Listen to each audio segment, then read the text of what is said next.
கர்த்தரிதான பரிசுத்தம் நாமத்துக்கு மகிமையுண்டாதாக. தேவன் தாமே இந்த புதிய வருடத்திலும் முதல் ஆராதனையிலும் சபையோடு கூட சேர்ந்து ஆராதிக்க அடிமைக்கும் தேவன் பாராட்டின கிருபைக்காக நன்றி செலுத்துகிறேன்.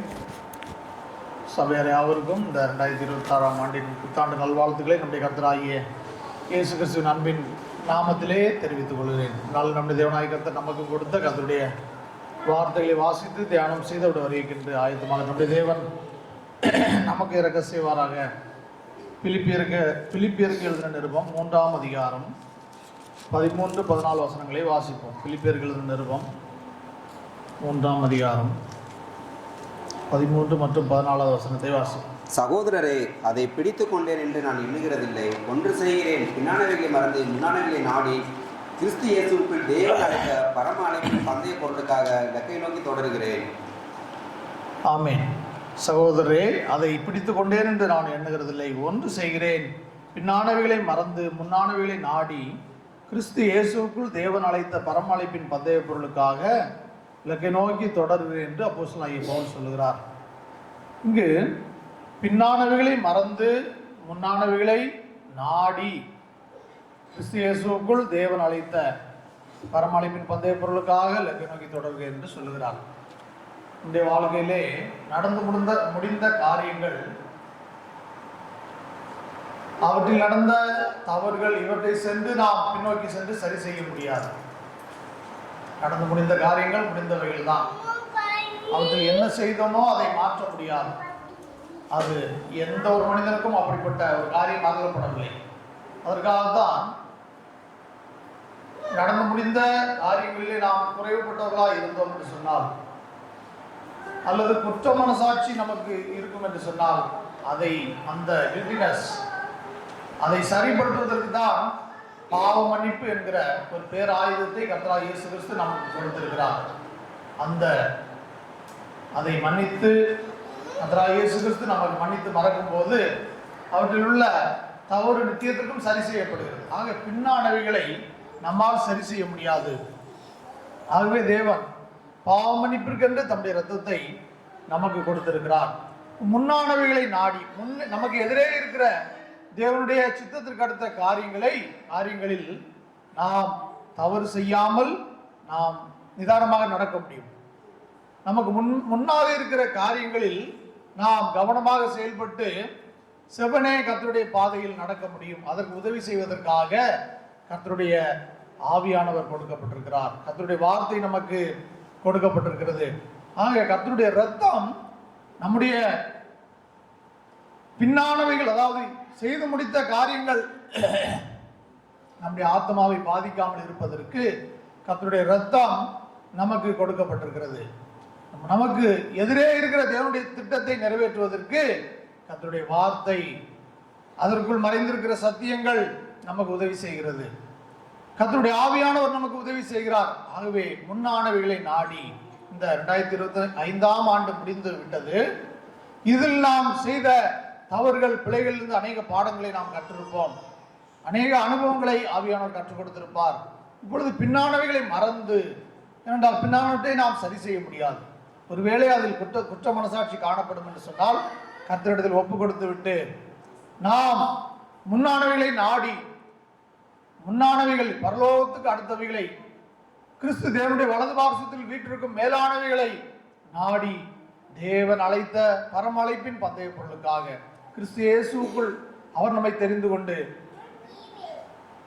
நித்திய ஜீவனை அளிப்பேன் என்று வாக்குத்தத்தம் பண்ணி ஒரு பரம அழைப்பை நமக்கு கொடுத்திருக்கிறாரே, அந்த பந்தய பொருளை பெற்றுக்கொள்ளும்படியாக இலக்கை நோக்கி தொடர்கிற ஒரு பிரயாசத்தை இந்த ஆண்டு நாம் முன்னெடுக்க வேண்டும் என்று ஆவியானவர் நம்மிடத்தில் விரும்புகிறார். அது பின்னானவைகளை மறந்து முன்னானவைகளை நாடி ஓடுகிறவர்களாக நாம் காணப்பட வேண்டும். ஏனென்று சொன்னால், இந்த உலகம் அழிந்து போகிறவர்களை நோக்கி ஓடுகிறது. அதாவது உண்ண உணவு, உடுக்க உடை, தங்க இடம், இதைத்தான் பிரதானப்படுத்தி ஓடுகிறது. இது எல்லாமே மனிதன் இந்த சரீரத்தை விட்டு எடுபடும் நாளிலே அழிந்து போகக்கூடியது. அல்லது இந்த வானம் பூமியும் அழிகின்ற நாளிலே எல்லாம் மறைந்து போகக்கூடியது. இவனுடைய ஆத்மாவுக்கு எந்த பிரயோஜனத்தையும் கொடுக்காது. இவன் உண்ண உணவு திரளாய் சேர்த்து வைத்திருந்தாலும், உடுக்க உடை எவ்வளவு திரளா வைத்திருந்தாலும், தங்க இடம், சொத்து பத்து, எவ்வளவு பணம் குவித்து வைத்திருந்தாலும், இது இவன் மறிக்கும் நாளிலே இவன் ஆத்மாவுக்கு பிரயோஜனப்படாது. இதைத்தான் உலகம் நாடி தேடி ஓடிக்கொண்டிருக்கிறது. ஆனால் உங்களையும் என்னையும் பார்த்து இந்த 2026ஆம் ஆண்டு நம்முடைய தேவனாய கர்த்தர் சொல்லுகிற காரியமாவது, நித்தியமானவைகளை தேடுங்கள், அழிந்து போகாதவைகளை தேடுங்கள், அழிந்து போகாத பொக்கிஷத்தை தேடுங்கள். எது பிரதானமோ அதை தேடுங்கள். எது மாயானது மறைந்து போகக்கூடியதோ அதை விட்டுவிட்டு நித்தியமானவைகளை தேடுங்கள் என்று கர்த்தர் நமக்கு அழைப்பு கொடுக்கிறார். ஆகவே நாம் இந்த நாளிலும் கூட நித்தியமானது எது? நம்முடைய கர்த்தர் நித்தியமானவர். அவருடைய வார்த்தை, அவருடைய சத்தியம் நித்தியமானது. அவர் நமக்கு வைத்திருக்கிற நித்திய வாழ்க்கை நிரந்தரமானது, என்றைக்கும் அழிவில்லாதது. ஆனால் இந்த பூமிக்குரிய வாழ்க்கை அழிந்து ஒளிந்து போகக்கூடியது, மறைந்து போகக்கூடியது. இந்த பூமி அக்னிக்கரையாக வைக்கப்பட்டிருக்கிறது, வானம் பூமியும் அக்னிக்கரையாக வைக்கப்பட்டிருக்கிறது. ஒரு நாள் அழிந்து ஒளிந்து உருகி இருந்த இடம் காணப்படாமல் போக போகிறது. ஆகவே நாம் எதற்கு முக்கியத்துவம் கொடுக்க வேண்டும்? அவர்தான் நித்தியம் நிரந்தரம் என்று அறிந்து கொண்டால், இந்த பூமி மாயை என்று அறிந்து கொண்டால், இந்த பூமியையும் பூமிக்குரியவைகளை விட்டுவிட்டு அவரை இறுக பற்றிக் கொள்ள வேண்டும். அவரை இறுக பற்றிக் கொள்ள வேண்டும். அவர் தான் நிரந்தரம், அவர் தான் நிரந்தரம் அறிந்துட்டா, இது போலியானது, நிரந்தரமற்றது என்று அறிந்து கொண்டால், இதை விட்டுவிட்டு அவரை பற்றி கொள்ள வேண்டும், பிடித்துக் கொள்ள வேண்டும் என்று நம்முடைய தேவனாய கர்த்தர் இந்த நாள் நம்மோடு கூட இடைப்படுகிறார். எபிரேயர் 12ஆம் அதிகாரம் 1வது வசனத்தை வாசிப்போம். எபிரேயர் 12வது அதிகாரம் 1வது வசனத்தை வாசிப்போம். ஆகையால் மேகம் போன்ற இத்தனை திரளான சாட்சிகள் நம்மை சூழ்ந்து கொண்டிருக்க, பாரமான யாவற்றையும் நம்மை சுற்றி நெருங்கியிருக்கிற பாவத்தையும் தள்ளிவிட்டு, விசுவாசத்தை துவக்கிறவரும் முடிக்கிறவருமாய் இருக்கிற இயேசுவை நோக்கி நமக்கு நியமித்திருக்க ஓட்டத்தில் பொறுமையோட ஓட கடவோம். ஆமென்.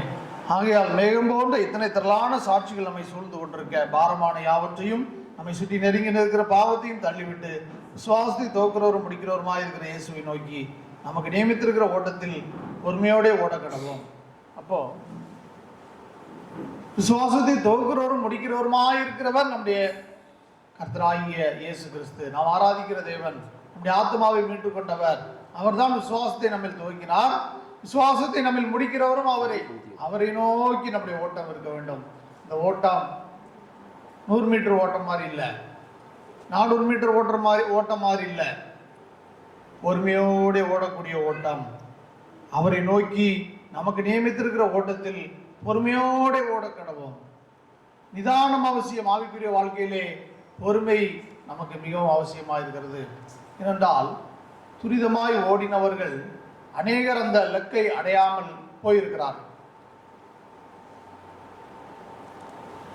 சிம்சோனை குறித்து நாம் அறிந்திருக்கிறோம், யூதாஸ் காரியத்தை குறித்து அறிந்திருக்கிறோம். ஆரம்பம் முக்கியமல்ல, ஒரு காரியத்தின் தூக்கத்தை பார்க்கலாம், அந்த காரியத்தின் முடிவு நல்லது. அப்போ நாம் ஆவியிலே ஆரம்பம் பண்ணின நாம் நித்திய ஜீவனில் போய் முடிக்க வேண்டும். மாம்சத்தில் முடிவு பெற்றுவிடக்கூடாது. மாம்சத்தின் முடிவு மரணம், அதனுடைய முடிவு நியாய தீர்ப்பு. அப்போ நாம் விசுவாசத்திலே நம்முடைய ஓட்டத்தை துவக்கின நாம் அந்த ஓட்டத்தை நித்திய ஜீவனில் போய் முடிக்கணும். அதாவது விசுவாசத்தின் பூரணம் தேவ மகிமை அடைகிற காரியம், அதில் போய் முடிக்கணும். அதில் போய் முடிக்கிறத விட்டுவிட்டு நாம் நடுவிலே நாம் முடிவை பெறாமல் நம்முடைய ஓட்டத்தை முடித்து விடுவோம் என்று சொன்னால், நம்முடைய இலக்கு தவறும் என்று சொன்னால், யுதாஸ் காரியத்துக்கு ஏற்பட்ட நிலைமை நாம் அறிந்திருக்கிறோம், கேயாசிக்கு ஏற்பட்ட நிலைமை நாம் அறிந்திருக்கிறோம், சிம்சோனுக்கு ஏற்பட்ட நிலைமை நாம் அறிந்திருக்கிறோம். அதை போல நம்முடைய முடிவு ஆத்மாவுக்கு நியாயத்தீர்ப்பாய் மாறிவிடும். ஆகவே ஆவிக்குரிய வாழ்க்கையிலே நிதானமாய் ஓட வேண்டும், பொறுமையோடு ஓட வேண்டும், கர்த்தரோடு கூட இணைந்து ஓட வேண்டும், கர்த்தரில் நிலைத்திருந்து ஊழியம் செய்ய வேண்டும். என்னன்னு சொன்னால், இன்னைக்கு அநேக ஆவிக்குரிய திருச்சபைகளை பார்க்கும்போது, ஆவிக்குரிய மண்டலத்தை பார்க்கும்போது, அவர்கள் கர்த்தரில் நிலைத்திருக்காமல் கர்த்தருக்காக ஊழியம் செய்கிறார்கள். கர்த்தரோடு கூட இணைந்து ஓடாமல் அவரை விட்டு விட்டு முன்னாடி ஓடுகிறார்கள். ஆனால் வேதம் என்ன சொல்லுகிறது? என்னில் நிலைத்திருங்கள், நீங்கள் என்னில் நிலைத்திருந்தால் மிகுந்த கனிகளை கொடுப்பீர்கள். அப்போ அவரை விட்டு விட்டு ஓடுகிற ஆவிக்குரிய ஓட்டம் அல்ல, அவரை விட்டு விட்டு அவருக்கு முன்னால் ஓடுகிற ஊழியம் அல்ல, அவரில் நிலைத்திருந்து ஊழியம் செய்கிறது, அவரோடு கூட இணைந்து பயணிக்கிறது தான் ஆவிக்குரிய வாழ்க்கை. ஆவிக்குரிய ஓட்டத்தை சரியாக புரிந்து கொள்ள வேண்டும். இன்று ஆசீர்வாதம் அல்லது வெற்றி, ஊழியத்தின் வெற்றி தான் கிறிஸ்தவம், உண்மையான கிறிஸ்தவம் என்று பார்க்கப்படுகிறது. அது உண்மையான கிறிஸ்தவம் அல்ல. வெற்றி கிறிஸ்தவத்திலே, பொருளாதாரத்திலே, உலக மனிதர்கள் பார்வையிலே வெற்றி பெறுவது கிறிஸ்தவம் அல்ல. கிறிஸ்துவில் நிலைத்திருந்து அவருக்கு சீசர்களாக இருப்பது தான் கிறிஸ்தவம். அப்ப வேதம் கற்றுத்தருகிற கிறிஸ்தவம் என்ன? அவரில் நிலைத்திருந்து அவருக்கு சீசர்களாக இருப்பது, அதுதான் மெய்யான கிறிஸ்தவம். ஆனால் உலகம் புரிந்து வைத்திருக்கிற கிறிஸ்தவம் என்ன? வெற்றி பெறுவதுதான் கிறிஸ்தவ வாழ்க்கை, ஐஸ்வர்யமாய் செழிப்பாய் ஆசீர்வாதமாய் இருப்பதுதான் கிறிஸ்தவ வாழ்க்கை என்று எண்ணுகிறது. ஆனால் வேதம் சொல்லுகிறது பரிசுத்தமாய் இருப்பதுதான் கிறிஸ்தவ வாழ்க்கை, ஆசீர்வாதமாய் இருப்பதல்ல, பரிசுத்தமாய் இருப்பதுதான் கிறிஸ்தவ வாழ்க்கை என்று வேதம் நமக்கு போதிக்கிறது. ஆகவே நாம் அழைக்கப்பட்ட அழைப்பில் பொறுமையோடு ஓடி நித்தியத்தை சுதந்திரித்துக் கொள்ள மட்டும் நமக்கு பொறுமை அவசியமாக இருக்கிறது. வேகமாய் சிலர் பார்த்தீங்கன்னா ஆவிக்குரிய வாழ்க்கையில ஆரம்பத்தில் துள்ளி குதிப்பாங்க, ஆனால் பாடுகள் உபத்திரவங்கள் வந்த உடனே சோர்ந்து போய் உட்கார்ந்துருவாங்க. பயங்கரமா ஆவேசப்படுவாங்க, ஆனால் தொடர்ந்து ஓட முடியாது. ஏனென்று சொன்னால் நம்முடைய வாழ்க்கையின் பாதைகள் எப்படி மேடு பள்ளங்கள் நிறைந்ததாக இருக்கிறதோ அதே போல ஆவிக்குரிய ஓட்டத்திலும் மேடுகள் பள்ளங்கள் இருக்கும். பிரயாணத்தில் மேடுகள் பள்ளங்கள் உண்டு, அதை போல ஆவிக்குரிய ஓட்டத்திலும் உண்டு. அதிலே தடுமாறி விழுந்து விடாமல் கர்த்தரை பிடித்துக் கொண்டு, அவருடைய வசனத்தை பிடித்துக் கொண்டு, அவருடைய ஆவியானவருடைய துணையோடு கூட ஓடி நம்முடைய இலக்கை பிடித்துக் கொள்வதுதான் நம்முடைய நோக்கமாக இருக்க வேண்டும். ஆக இந்த 2026ஆம் ஆண்டிலே நம்முடைய நோக்கம் பொறுமையோடு ஓடி இயேசு கிறிஸ்துவை நாம் சென்றடைவதுதான் நம்முடைய நோக்கமாக இருக்க வேண்டும் என்று ஆவியானவர் நம்மிடத்தில் விரும்புகிறார். 1 தீமோத்தேயு 6ஆம் அதிகாரம் 11-12 வாசிப்போம். 1 தீமோத்தேயு 6ஆம் அதிகாரம் 11-12 வாசிப்போம். நீயோ தேவனுடைய மனுஷனே, இவைகளை விட்டோடி நீதியும் தேவபக்தியையும் விசுவாசத்தையும் அன்பையும் பொறுமையையும் சார்ந்த குணத்தையும் அடையும்படி நாடு. விசுவாசத்தின் நல்ல போராட்டத்தை போராடு, நித்திய ஜீவனை பற்றிக்கொள், அதற்காகவே நீ அடைக்கப்பட்டாய். அநேக சாட்சிகளுக்கு முன்பாக நல்ல அறிக்கை பண்ணினவனுமாய் இருக்கிறார். ஆமென். நீயோ தேவனுடைய மனுஷனே, இவைகளை விட்டு ஓடி. எதை விட்டு ஓடி? இந்த ஐஸ்வர்யவான்களாக ஆசைப்படுகிறது, பண ஆசை உள்ளவர்களாக இருப்பது, அதனால ஆத்மாவை அந்த காரியத்தினாலே குத்தி கொள்ளுகிறது, இதெல்லாம் விட்டு ஓடி எதை தேடணுமா? நீதியையும். அப்போ ஐஸ்வர்யம், பணாசை இவைகளை விட்டு விலகி நீதியையும் தேவ பக்தியையும் விசுவாசத்தையும் அன்பையும் பொறுமையும் சாந்த குணத்தையும் அடையும்படி நாடு. விசுவாசத்தின் நல்ல போராட்டத்தை போராடு, நித்திய ஜீவனை பற்றிக்கொள், அதற்காகவே நீ அழைக்கப்பட்டாய். அநேக சாட்சிகளுக்கு முன்பா நல்ல அறிக்கை பண்ணினவனுமா இருக்கிறாய். அப்போ பாருங்க, நாம நாட வேண்டியது எது? ஏங்க, வேதத்தில் ஆபிரகாமை தேவன் ஆசீர்வதித்தார். அவன் வெள்ளியும் பொன்னும் திரளான ஆடு மாடுகளுடைய சீமானா இருந்தான். அவன் எங்கேயாவது ஆசீர்வாதத்துக்காக ஜெபம் பண்ணதா வேதத்தில் எங்கேயாவது இருக்கா? பார்த்துருக்கீங்களா? எங்கேயுமே இருக்காது. காரணம், அவன் ஆசீர்வாதத்துக்காக ஜெபம் பண்ணல, கர்த்தர் அவனை ஆசீர்வதித்தார். அப்போ நாம நாட வேண்டியது, ஓட வேண்டியது எதற்காக அல்ல? பணத்துக்காக, ஐஸ்வர்யத்துக்காக அல்ல. அதை நல்லா புரிந்து கொள்ளணும். எதற்காக நாடணுமா? எதை தேடணுமா? நீதியையும் தேவபக்தி, விசுவாசம், அன்பு, பொறுமை, சாந்த குணம் இவற்றை அடையும்படி தான் நாடணுமா. எதற்காக போராடணுமா? விசுவாசத்தின் நல்ல போராட்டத்தை போராடணும். ஐஸ்வர்யவானாகிறதுக்கு போராடுறது இல்லை, விசுவாசத்திற்காக.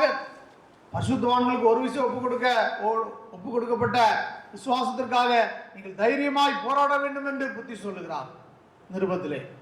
அப்போ விசுவாசத்தின் நல்ல போராட்டத்தை போராடணும், நித்திய ஜீவனை பற்றிக்கொள்ளணும். அதற்காகவே நாம் அழைக்கப்பட்டோம். மற்ற ஒன்றும் நிரந்தரம் இல்லைங்க. ஆக ஐஸ்வர்யம் ஆசீர்வாதம் என்பது தேவன் நமக்கு அடிஷனல் ப்ராடக்டாக கொடுக்கிறது. ஆனால் நாம் பற்றி கொள்ள வேண்டியது நித்திய ஜீவனை பற்றி கொள்ள வேண்டும். விசுவாசத்தின் நல்ல போராட்டத்தை போராட வேண்டும். இந்த ஆவியின் கனிகளை அடையும்படி நாட வேண்டும். ஆனால் இன்னைக்கு எதை நாடி தேடி ஓடிக்கொண்டிருக்கிறது? கர்த்தரை பின்பற்றுவதே.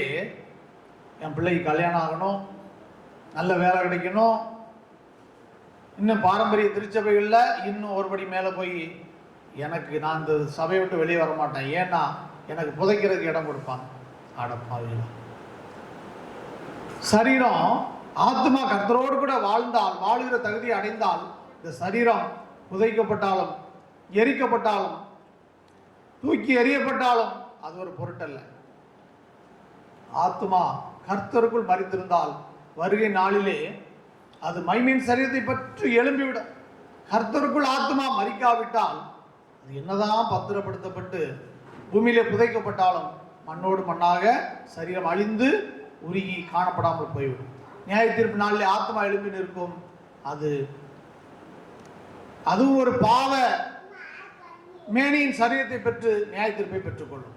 ஆக மனிதர்கள் என்ன நினைக்கிறார்கள் என்று சொன்னால், நான் வணங்குவதற்கு எனக்கு ஒரு பக்தி மார்க்கத்துக்கு ஒரு தேவன் வேண்டும், நான் வாரம் போய் தொழுது கொள்வதற்கு ஒரு ஆலயம் வேண்டும். ஆனால் அவருடைய நோக்கம் நித்திய ஜீவனை பெற்றுக்கொள்வதல்ல. அவருடைய நோக்கம் என்றென்றைக்கும் கர்த்தரோடு கூட ஆவின் கனி உள்ளவர்களாய் என்னென்று வாழுகிறது அல்ல. புசித்தார்கள், குடித்தார்கள், பெண் கொண்டார்கள், பெண் எடுத்தார்கள், ஜலப்பிரளயம் வந்து வாரி கொண்டு போக மட்டும் உணராமல் இருந்தார்கள். அதே போலதான் வாழ்கிறார்கள். ஆக அவருடைய நோக்கம் என்ன? எங்களுக்கு இம்மைக்குரிய காரியம் நடைபெறணும், எங்களை பாதுகாக்க ஒரு தேவன் வேண்டும், அதுதான் அவருடைய நோக்கம். ஆனால் நம்முடைய நோக்கமோ அப்படி அல்ல. ரட்சிக்கப்பட்ட ஒவ்வொருவருக்கும் ஆவியின் கனியுள்ள வாழ்க்கை, அதனுடைய முடிவு மைமையின் சாயலை அடைந்து கொள்வது, அதனுடைய முடிவு நித்திய ஜீவனை பெற்றுக்கொள்வது, அதை பற்றி கொண்ட வாழ்க்கை. அப்போ நாம் எதற்காக வாழுகிறோம்? உண்மையிலே இம்மைக்காக நாம் ஆராதிக்கிறவர்களாக இருந்தால் மனவாட்டி சபையில் நம்ம இருக்கிறது ஒரு பிரயோஜனம் அல்ல. அதுக்கு உலகத்தாரா எவ்வளோ சபைகள் இருக்கு, அங்கே போய் ஆராதிச்சிடலாம். இல்லை, அவருடைய நோக்கம் வயிறு, அவருடைய தேவன் வயிறு, அவருடைய முடிவு மரணம். ஆனால் நம்முடைய நோக்கம் நித்திய ஜீவனை பெற்றுக்கொள்வது, தேவ மகிமையை சுதந்திரித்துக் கொள்வது, அதற்காக ஆவின் கனியுள்ள வாழ்க்கை வாழ்வது, கர்த்தருக்கு பிரியமாய் வாழ்வது, அதுதான் நம்முடைய நோக்கம். அப்போ நாம் எப்படிப்பட்டவர்களாக வாழ்கிறோம்? இம்மைக்காக இந்த சரீரத்தின் அற்ப சொற்ப லாபத்துக்காக வாழ்கிறோமா, அல்லது நித்திய லாபம், ஆத்மாவுக்கு நித்திய லாபமாக இருக்கிறதே அதற்காக வாழுகிறோமா என்று நம்மை நாமே ஆராய்ந்து பார்க்க அழைக்கப்படுகிறோம். பிலிப்பியர் 2ஆம் அதிகாரம் 14வது வசனத்தை வாசிப்போம். பிலிப்பியர் 2ஆம் அதிகாரம் 14வது வசனம். நான் வீணாக ஓடினதும் வீணாக பிரயாசப்பட்டதும் இல்லை என்கிற மகிழ்ச்சி கிறிஸ்துவின் நாளில் எனக்கு உண்டாயிருப்பதற்கு ஜீவவசனத்தை பிடித்துக் கொண்டு உலகத்திலே சுடர்களைப் போல பிரகாசிக்கிற நீங்கள் கோணலும் மாறுபாடுமான சந்ததியின் நடுவிலே குற்றமற்றவர்களும் கபடற்றவர்களும் தேவனுடைய மாசற்ற பிள்ளைகளாக இருக்கும்படிக்கு எல்லாவற்றையும் முன்னிற்பில்லாமலும் வருகிப்பில்லாமலும் செய்யுங்கள். ஆமென். நான் வீணாக ஓடினதும் வீணாக பிரயாசப்பட்டதும் இல்லை என்கிற மகிழ்ச்சி கிறிஸ்துவின் நாளில் எனக்கு உண்டாயிருப்பதற்கு ஜீவவசனத்தை பிடித்துக் கொண்டு உலகத்திலே சுடர்களைப் போல பிரகாசிக்கிற நீங்கள் கோணலும் மாறுபாடுமான சந்ததியின் நடுவிலே குற்றமற்றவர்களும் கபடற்றவர்களும் தேவனுடைய மாசற்ற பிள்ளைகளாக இருக்கும்படிக்கு எல்லாவற்றையும் முறுமுறுப்பில்லாமலும் தர்க்கிப்பில்லாமலும் செய்யுங்கள் என்று சொல்கிறார். ஆக கர்த்தராகிய இயேசு கிறிஸ்துவின் ரகசிய வருகையினால் நம்மை சந்திக்கும் என்றால் முந்தும் என்று சொன்னால், நமக்கு நான் வீணாக ஓடினதும் வீணாக பிரயாசப்பட்டதும் இல்லை என்கிற நம்பிக்கை இருக்குமா என்று நாம் நம்மை ஆராய்ந்து நம்மை நோக்கி நம்முடைய ஆத்மாவை பார்த்து கேட்டுக்கொள்ள வேண்டும்.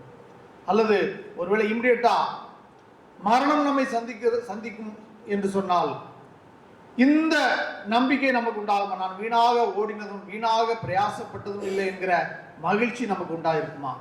அல்லது கர்த்தருக்காக இரத்த சாட்சியா மறிக்கிறீங்க, அப்பொழுது உங்களுக்கு இந்த நம்பிக்கை உண்டாயிருக்குமா? வீணாக ஓடினதும் வீணாக பிரயாசப்பட்டதும் இல்லை என்கிற மகிழ்ச்சி நமக்கு உண்டாயிருக்குமா என்று நம்முடைய ஆத்மாவை பார்த்து நாம் கேள்வி கேட்டு, அப்ப ஆத்மாவுக்கு நன்மை பயக்கிறது எது?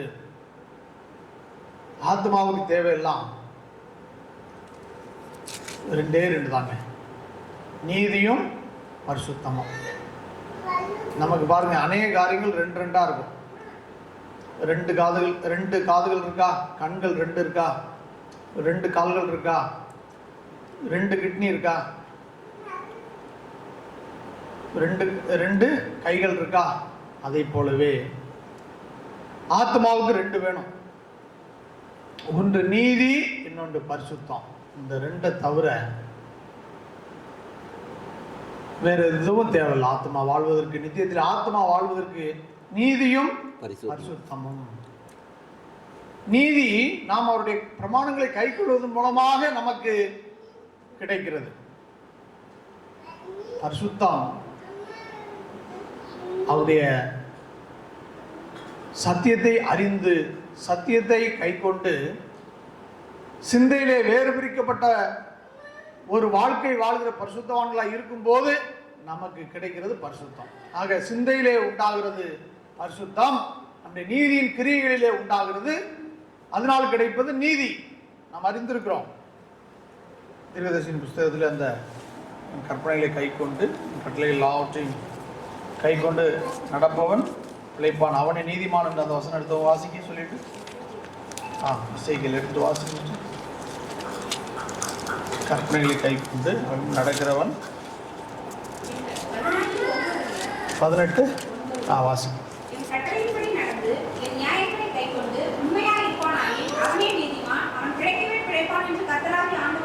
இசைகள் 18:9 என் கட்டளையின்படி நடந்து என் நியாயங்களை கைக்கொண்டு உண்மையாயிருப்பானாயில் அவனே நீதிமான், அவன் பிழைக்கவே பிழைப்பான் என்று கர்த்தராகிய ஆண்டவர் சொல்லுகிறார்.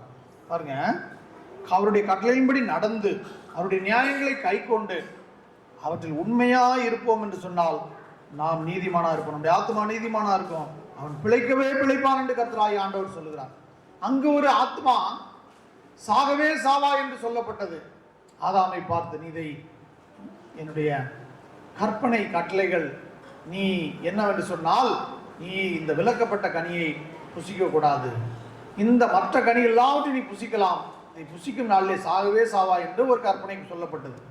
அதை மீறின போது, மீறினால் சாகவே சாவாய் என்று அவனுக்கு சொல்லப்பட்டது. இங்கு பாருங்க, அவருடைய கற்பனை கட்டளைகளை ஏற்றுக்கொண்டு அவைகளின்படி நடந்து அவற்றில் உண்மையா இருப்பானாயில் அவன் நீதிமான் என்று என்கிற ஸ்தானத்தை கர்த்தர் கொடுக்கிறார். அவன் பிழைக்கவே பிழைப்பான், ஆத்மா பிழைக்கவே பிழைக்கும் என்று கர்த்தர் சொல்லுகிறார். இப்போ ஆத்மா பிழைப்பதற்கு தேவையானது நீதி. இன்னொன்று பரிசுத்தம்.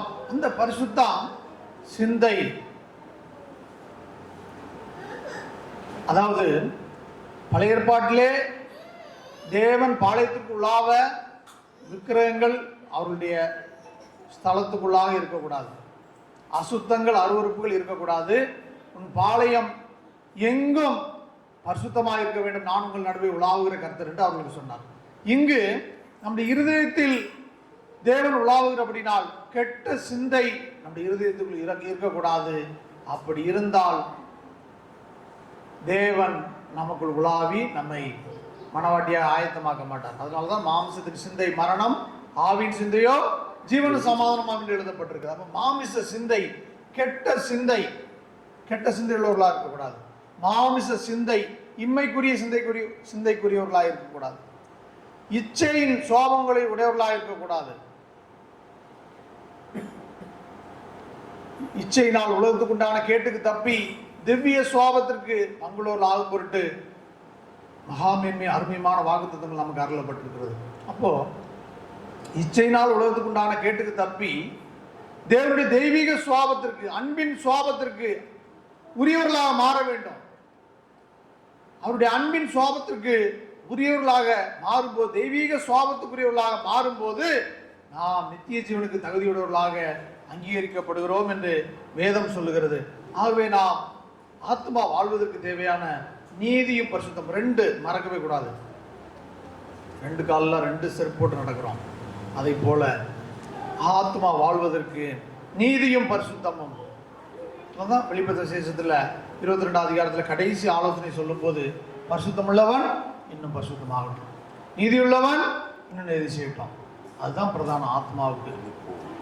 வேற ஏதாவது பிரதானமா இருந்துச்சுன்னு வைங்க, கர்த்தர் அதை சொல்லியிருப்பார்.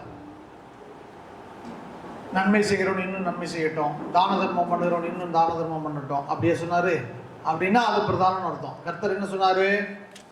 பரிசுத்தம் உள்ளவன் இன்னும் பரிசுத்தமாகட்டும், நீதி உள்ளவன் இன்னும் நீதி செய்யட்டும் என்று சொன்னார். ஆகவே பிரதானம் என்ன? ஆத்மா வாழ்வதற்கு நீதியும் பரிசுத்தமும். அதை சுதந்திரித்துக் கொள்ளாமல் இந்த பூமியிலே வெறுமனே மாம்ச மனிதர்களாக வாழ்ந்து மரிப்போம் என்று சொன்னால், இந்த சரீரம் மரிக்கும் போது இந்த சரீர உணர்வு கட்டாயிரும். இந்த சரீரத்துக்குரிய மாமிச இச்சைகள், மாமிச உணர்வு எல்லாம் கட்டாயிரும். மரணத்தோடு முடிஞ்சிடும். அப்போ ஆவிலும் ஆத்மாவிலும் உயிருள்ளவர்களாக இருந்தால், ஆவிலும் ஆத்மாவிலும் கர்த்தரை சுதந்திரித்திருந்தோம்னா, கர்த்தரை சொந்தப்படுத்தியிருந்தோம்னா, இந்த அழிவுக்குரிய சரீரம் அழியாமின் சரீரமாக மாற்றப்பட்டுவிடும். இந்த மண்ணுக்குரிய சரீரம் மைமின் சரீரமாக மாற்றப்பட்டுரும். ஆனால் ஆத்மாவிலும் ஆவியிலும் உயிர் பெறாவிட்டால், கர்த்தரை சுதந்திரிக்காமல் இருந்தோம் என்று சொன்னால், இந்த சரீரம் மண்ணோடு மண்ணா போயிடும். இந்த ஆவி ஆத்மா இருக்குதே, ஆவி தன்னை தந்த தேவனிடத்தில் பிதாவினிடத்துக்கு போயிடும். இந்த ஆத்மா இருக்குதே, அதை சிருஷ்டித்த கர்த்தராகிய இயேசு கிறிஸ்துவினிடத்தில் நியாய தீர்ப்புல போய் மாட்டிக்கும். ஆத்மாவை சிருஷ்டித்தவர் குமாரனாகிய கர்த்தர், கர்த்தராகிய இயேசு கிறிஸ்து. அவர் நியாய தீர்ப்பதற்கு சகல அதிகாரங்களை பிதாவினிடத்தில் பெற்றிருக்கிறார். அதுல போய் மாட்டிக்கொள்ளும். அதுல போய் மாட்டிக்கொண்டு கர்த்தரை விட்டு பிரிந்து நரகத்தில் தான் பாதிக்கப்படக்கூடிய ஒரு சூழ்நிலை உண்டாகிவிடும். ஆகவே நாம் கர்த்தராகிய இயேசு கிறிஸ்துவின் நாளிலே நமக்கு தைரியம் உண்டாயிருக்கத்தக்கதாக, வீணாக ஓடிவதும் பிரயாசப்பட்டதும் இல்லை என்கிற மகிழ்ச்சி நமக்கு உண்டாயிருக்கத்தக்கதாக, ஆவியிலும் ஆத்மாவிலும் கர்த்தரை சுதந்திரித்தால் இந்த சரீரம் ஆட்டோமேட்டிக்கா மைமின் சரீரமாக அவருடைய சாயல்ல மாறிடும். இல்லாவிட்டா மாறாது. நான் 1 யோவான் 3ஆம் அதிகாரத்திலே அதை வாசிப்போம். 1 யோவான் 3ஆம் அதிகாரம் 2வது வசனம். பிரியமானவர்களே, இப்பொழுது தேவனுடைய பிள்ளைகளாய் இருக்கிறோம், இனி எவ்விதமாய் இருப்போம் என்று இன்னும் வெளிப்படவில்லை. ஆயினும் அவர் வெளிப்படும் போது அவர் இருக்கிற வண்ணமாகவே நாம் அவரை தரிசிப்பதனால் அவருக்கு ஒப்பாயிருப்போம் என்று அறிந்திருக்கிறோம். இப்பொழுது தேவனுடைய பிள்ளைகளாக இருக்கிறோம், இனி எவ்விதமாக இருப்போம் என்று இன்னும் வெளிப்படவில்லை. ஆகிலும் அவர் வெளிப்படும் போது அவர் இருக்கிற வண்ணமாகவே நாம் அவரை தரிசிப்பதினால், ஆத்மா, நம்முடைய ஆத்மா அவர் இருக்கிற வண்ணமாகவே அவருடைய குமாரனுடைய சாயல் குப்பா மாறிடுச்சுன்னா, நம்முடைய சரீரம் ஆட்டோமேட்டிக்கா அவருக்கு ஒப்பான மைமின் சரீரத்தை பெற்றுக்கொள்ளும். ஆனால் நம்முடைய ஆத்மா அவர் இருக்கிற வண்ணமாக அவருடைய மைமையின் சாயலை பெற்றுக்கொள்ளவில்லை என்று சொன்னால், நம்முடைய சரீரம் மண்ணுக்குரிய சரீரமாக தான், மைமையின் சரீரத்தை பெறவே முடியாது. என்றால் மண்ணுக்குரிய சரீரம் வேறே, வானத்துக்குரிய மேனி வேறே, பூமிக்குரிய மேனி வேறே. மண்ணானுடைய சாயல் வேறே, வானவருடைய சாயல் வேறே. மண்ணானுடைய சாயல் ஆதாமுடைய சாயல். ஆதாம் மண்ணினால் உண்டாக்கப்பட்டான், மண்ணுக்கே திரும்பினான். வானவருடைய சாயல், வானத்திலிருந்து வந்த கர்த்தர் வானத்துக்கே திரும்ப போயிட்டார். எங்கிருந்து வந்தாரோ பரத்துக்கே திரும்ப ஏறி போயிட்டார். அப்போ வானவருடைய சாயல், அவருடைய சாயலை ஆத்மா பெற்றுக்கொள்ளும் போது அவர் சரீரத்தில் தான் வந்தார். ஆனால் உயிர்ப்பிக்கிற ஆவியானார். அதாவது வார்த்தை மாம்சமாகி நமக்குள்ளே வாசம் பண்ணினார். ஆனால் அவர் உயிர்த்தெழுந்து போன போது இந்த மாமிச சரீரம் மைமின் சரீரமாக மாறி அவர் பிதாவின் வலது பாரத்தில் போய் வீட்டிருக்கிறார். இதே நிலைமை தான் நமக்கும். நம்ம போலதான் இருந்தாரு, நம்மை போல இருந்தாரு. சாப்பிட்டாரு, தூங்கினாரு, அழுதாரு, எல்லாம் பண்ணாரு, வேறு வந்துச்சு, எல்லாம் வந்துச்சு. ஆனா இப்போ மைமின் சரீரத்தில் ஆவியாயிருக்கிற கர்த்தராக பிதாவின் வலது பாரத்தில் வீட்டிருக்கிறாரு. இந்த எந்த உணர்வு, மாம்சத்துக்குரிய எந்த உணர்வும் அவருக்கு கிடையாது.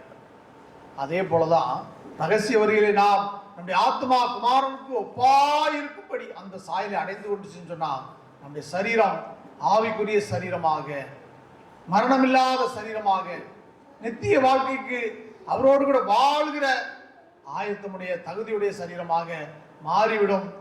மாற வேண்டும் என்று சொன்னால் ஆத்மா அவருக்கு ஒப்பாயிருக்கிற அந்த நிலையை அடைந்து கொள்ள வேண்டும். அவர் இருக்கிற வண்ணமான அந்த நிலையை அடைந்து கொண்டால்தான் சரீரம் மகிமையடையும். நாம் இன்னும் தெளிவாக அறிந்து கொள்ள ரோமர் 8ஆம் அதிகாரம், ரோமர் 8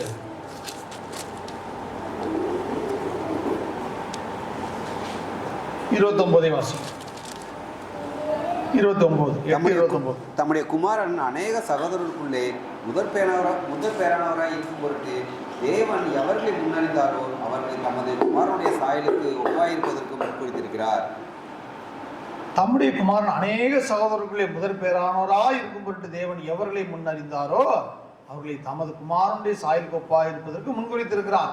தேவன் எவர்களை முன்னறிந்தார் அவர்களை தமது குமாரனுடைய சாயலுக்கு ஒப்பாக. இது ஆத்மாவுக்கு தான் சொல்றாரு.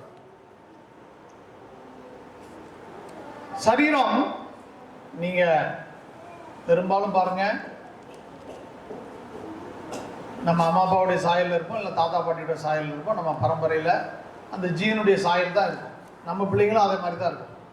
இது மாமிச சாயல்.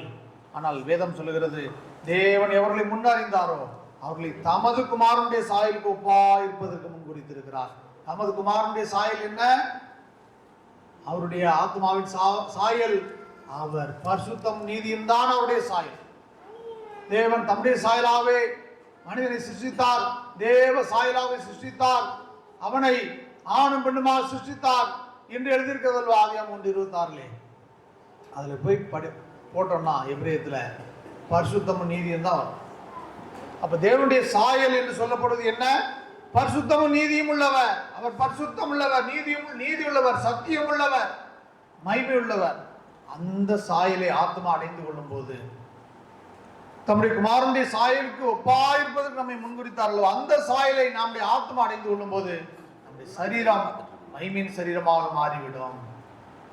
அதற்காக தான் நாம் அழைக்கப்பட்டிருக்கிறோம். இந்த உலகத்தாரை போல மாம்சத்தின்படி பிழைப்பதற்கு நாம் மாம்சத்திற்கு கடனாளிகள் அல்ல. உலகமே விசுவாசிக்க மறுக்கலாம், நம்ப மறுக்கலாம். ஆனால் ரட்சிக்கப்பட்ட நீங்கள் நானும் மறுக்கக்கூடாது. நோவா பிழை நீதி குறித்து பிரசங்கித்தான். உலகமே நம்ப மறுத்தது. காரணம் என்ன? நோவா மழை வந்து பூமியை அழிக்க போதா? அப்படி ஒரு மழையை நாங்கள் இது வரைக்கும் பார்த்ததே இல்லை. உண்மையிலே அந்த ஜனங்கள் அந்த காலத்தில் அப்படிப்பட்ட மழை வானத்திலிருந்து வந்து பூமியில பெய்து நினைத்து அந்த மாதிரி அது வரைக்கும் நடந்ததே இல்லை. இந்த ஜனங்களால் நம்பவே முடியல, ஏற்றுக்கொள்ளவே முடியல. அது சரியான ஒன்னா நம்பர் பைத்தியக்காரனா இருப்பான்னு தான் அவனை பார்த்து நினைச்சிருப்பாங்க. ஏன்னா அது வரைக்கும் வானத்திலிருந்து வந்த மழையை அவங்க பார்த்ததில்லை. பூமியிலிருந்து மூடுபடி தான் நினைச்சு அது மாதிரி தான் நடந்துட்டு இருக்கு. இவன் சொல்றான், நோவா வானத்திலிருந்து மழை வந்து வெள்ளம் உண்டாகி பூமியெல்லாம் அழிக்க போகிறது, அதற்காக பேழை உண்டாக சொல்லியிருக்கார் கர்த்தர் அப்படின்னு பேழை உண்டாக்குறான். ஜனங்கள் எல்லாரும், பூமியில் எத்தனை லட்சம் ஜனங்கள் இருந்திருப்பாங்க பாருங்க, எல்லாரும் நம்ப மறுக்கிறார்கள். ஆனா நோவா விசுவாசித்தான், கீழ்ப்படுகிறான், தனக்கு சொன்ன வேலை செய்தான், ஜலத்திலிருந்து காப்பாற்றப்பட்டான். அதே மாதிரி தான் இப்ப திருச்சபைக்கு கர்த்தர் கட்டளை கொடுத்து திருச்சபை எழும்பி இயங்கி கொண்டிருக்கிறது. இந்த சத்தியத்தை உலகத்துக்கு சொன்னா நம்மள அற்பமா கேலி கூத்தா பார்க்குறான். என்னடா உலகத்தை அனுபவிக்க தெரியாதவங்க, பைத்தியக்காரங்க, அரலூசா இருப்பானுங்க போல தெரியுது, என்னென்னவோ சொல்றாங்க, நம்ப முடியாத புத்தி கெட்டாதெல்லாம் சொல்றாங்க அப்படின்னு நம்மளை பார்க்குறாங்க. ஆனா நோவாக்கு என்ன நடந்தது? வெள்ளம் வந்த போது நோவா சேஃபா பேடைக்குள்ள கிளம்பிட்டாரு, டிராவல் கிளம்பிட்டாரு. வெள்ளம் வந்தது, நோவா வெள்ளத்துல அவர் டிராவல். பல உபத்திரவங்கள், அவருக்கு பல பல சந்தேகங்கள் இருந்திருக்கலாம். என்ன நடக்குமோ ஏது நடக்குமோன்னு தோண்டி இருக்கலாம். ஆனா சேஃபா போய் பேழை அரராத் மலையில போய் லேண்ட் ஆயிடுச்சு. ஆனால் இந்த நம்ப மறுத்த திரளான ஜனங்களுடைய அவங்களுடைய நிலைமையை பாருங்க, எல்லாம் கைவிடப்பட்ட நிலைமை. அதே மாதிரிதான் இன்னைக்கு திரளான ஜனங்கள் நம்ப மறுக்கலாம், விசுவாசிக்க மறுக்கலாம், ஏற்க மறுக்கலாம். ஆனால் அதனால அது உண்மையாகிறது. கர்த்தர் சொன்னபடியெல்லாம் நோவா செய்து முடித்தான். அதே போல அவர் சொன்னபடியெல்லாம் திருச்சபை செய்து முடிக்கின்ற போது உபத்திரவ காலம் வந்துச்சுன்னா வெள்ளத்துல அழகா டிராவல் பண்ண மாதிரி சபை உபத்திரவ காலத்தை பயன்படுத்தி வனாந்திரத்துக்கு சாத்தானை ஜெயித்து பறந்து போயிடும். என்ன நடந்துச்சுனே இந்த உலகத்தில் இருக்கவங்களுக்கு தெரியாது. சபை வனாந்திரத்துக்கு பறந்து போயிடும். பின் 3 ஆண்டு காலம் இரத்த சாட்சிகளாய் கைவிடப்பட்டவர்கள் மரிப்பார்கள். யூதருடைய மீட்பு நடக்கும். ரகசிய வருகையும் வந்து முடிந்துவிடும். எல்லாம் முடிந்து வந்து கர்த்தராகிய இயேசு கிறிஸ்து பூமியில ஆட்சி அமைக்க ராஜாவை வந்து உட்கார்ந்துருவாரு. இவங்க அப்பதான் வானத்தை பார்ப்பாங்க. இவங்களுக்கு அது வரைக்கும் புசித்து குடித்து பெண் கொண்டு பெண் எடுத்தார்கள். வெள்ளம் வந்து வாரிக்கொண்டு நியாயந்திருக்கப்படும் மட்டும் உணராதிருந்தார்கள். அதை போல மனுஷகுமாரன் வரும் நாட்களிலும் நடக்கும். இப்போ மனுஷகுமாரன் வரும் நாட்களிலே இதே போலதான் இருப்பாங்க ஜனங்க. ஆனால் நீங்களும் நானும் பாக்கியவான்கள். பரலோகராஜ்யத்தின் ரகசியங்கள் உங்களுக்கு எனக்கு வெளிப்படையாக அறிவிக்கப்படுகிறது. உலகத்தாருக்கு அவைகள் மறைபொருளாக இருக்கிறது, அல்லது புரியாமல் இருக்கிறது, அல்லது ஏற்றுக்கொள்ளாமல் இருக்கிறார்கள், மறுக்கிறார்கள். இப்படி இருக்கிறது. அவர்களுக்கு அறிவிக்காமல் இருக்கிறார். கர்த்தர் தன்னை மறைத்துக் கொண்டிருக்கிறார். ஆனால் உங்களுக்கும் எனக்கும் வெளிப்படுத்தி இருக்கிறார். நோவாவுக்கு தன்னை வெளிப்படுத்தினார். சபைக்கு தன்னை வெளிப்படுத்தி இருக்கிறார். நமக்கு ரகசியங்களை அறிவித்திருக்கிறார். ஏனென்று சொன்னால் பேழை வெள்ளத்தில் உபத்திரவத்தில் பாதுகாக்கப்பட்டது. சபை உபத்திரவ காலத்தில் பாதுகாக்கப்படுவதற்காக, சபை உபத்திரவ காலத்தில் பறந்து போவதற்காக கர்த்தருடைய தீர்மானம் காணப்படுகிறது. அதற்காக ஆத்மா அவருடைய சாயலை அடைந்து கொள்ள வேண்டும்.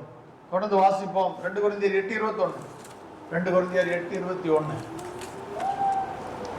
கர்த்தருக்கு முன்பாக மாத்திரமல்ல, மனுஷருக்கு முன்பாகவும் யோக்கியமானவர்களை செய்ய நாடுகிறோம். ஆமென். கர்த்தருக்கு முன்பாக மாத்திரமல்ல, மனுஷருக்கு முன்பாகவும் யோக்கியமானவர்களை செய்ய நாடுகிறோம். வசனத்தில் நாம் அடிக்கடி வாசித்திருக்கிறோம், தியானித்திருக்கிறோம். மனுஷருக்கு முன்பாக என்று சொல்லும்போது பிரஜாதிகளுக்கு முன்பாக, நாம் வேலை செய்கிற இடத்திலும், நாம் நம்முடைய நண்பர்களிடத்திலும், நம்முடைய சொந்த இனஜன பந்துகளிடத்திலும், நம்முடைய குடும்பத்திலும், இது ஒட்டுமொத்தத்துக்கு உலக மனிதர்கள் எல்லாருக்கும் முன்பாகவும் நாம் யோக்கியமானவர்களை செய்ய நாட வேண்டும் என்று ஆவியானவர் விரும்புகிறார். அப்போ கர்த்தர் அவர்தான் மனிதனை சிருஷ்டித்தார். நம்மை நேசிக்கிறது போல பிறனை நேசிக்கிறோம் என்று சொன்னால் அவர்களுக்கும் தீங்கு செய்யக்கூடாது. அவர்கள் கர்த்தரை அறிந்திருக்கலாம், அறியாமல் இருக்கலாம், அது அப்பாற்பட்ட விஷயம். கர்த்தரை உண்மையாய் முழுவதும் நேசிக்க வேண்டும். நம்மை நேசிக்கிறது போல பிறரை நேசிக்க வேண்டும். அந்த 2வது கற்பனை உண்மை என்று சொன்னால் நாம் மனுஷருக்கு முன்பாகவும் யோக்கியமானவர்களை செய்ய நாட வேண்டும். கர்த்தருக்கு முன்பாக மாத்திரமல்ல, மனுஷருக்கு முன்பாகவும். இன்னைக்கு இதை சொல்லுங்க பார்ப்போம். எந்த கிறிஸ்தவனும் ஏற்றுக்கொள்ள மாட்டான். அட போயா அது எப்படியா நீ சொல்ற மாதிரிலாம் வாழ முடியும்? கர்த்தருடைய மகிமையை எப்படி மனுஷன் அடைய முடியும்? எந்த குற்றமும் செய்யாம எப்படி அடைய முடியும்? நாமும் அதை ஒத்துக்கொள்கிறோம். மனிதன் தவறுகிறவன், பாவம் செய்கிறவன், வீழ்கிறவன். ஆனால் அதில் நிலைத்திருக்க கர்த்தர் நம்மை அழைக்கவில்லை. பாவ மன்னிப்பாகிய கைப்பிடிச்சோரை பிடித்து இனி பாவம் செய்யாத என்பதற்கு கர்த்தர் நம்மை அழைத்திருக்கிறார் என்றுதான் நாமும் சொல்லுகிறோம். நீ அதிலிருந்து மீண்டு வந்துவிடு, நித்தியத்திற்கு நேராக ஓடு, அவரை நோக்கி ஓடு, நித்திய ஜீவனை பற்றிக்கொள். அதற்காக நீ அழைக்கப்பட்டாய். இந்த பாவத்தில் நிலைத்திருப்பதற்கு அவர் நம்மை அழைக்கவில்லை.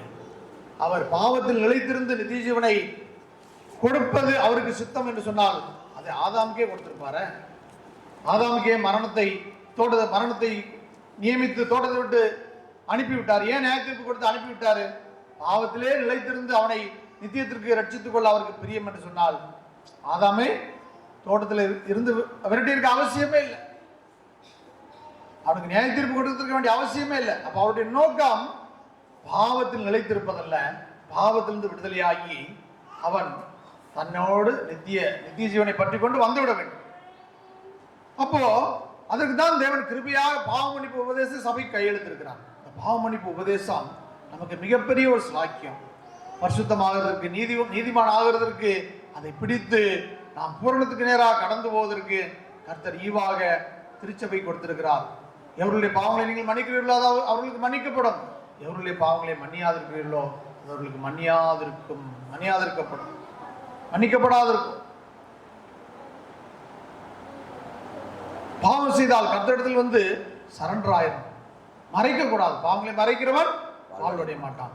அவைகளை அறிக்கை செய்து விட்டு விடுகிறனோ இறக்கம் பெறுவான். பாருங்க, அனனியா சப்பீரால பாருங்க, அவர்களை கர்த்தர் நீங்க எல்லாத்தையும் விட்டு ஒரு பைசா நீங்க எடுக்காம நீங்க ஒப்படைச்சிடணும்னு கர்த்தர் ஒன்றும் வற்புறுத்தலை.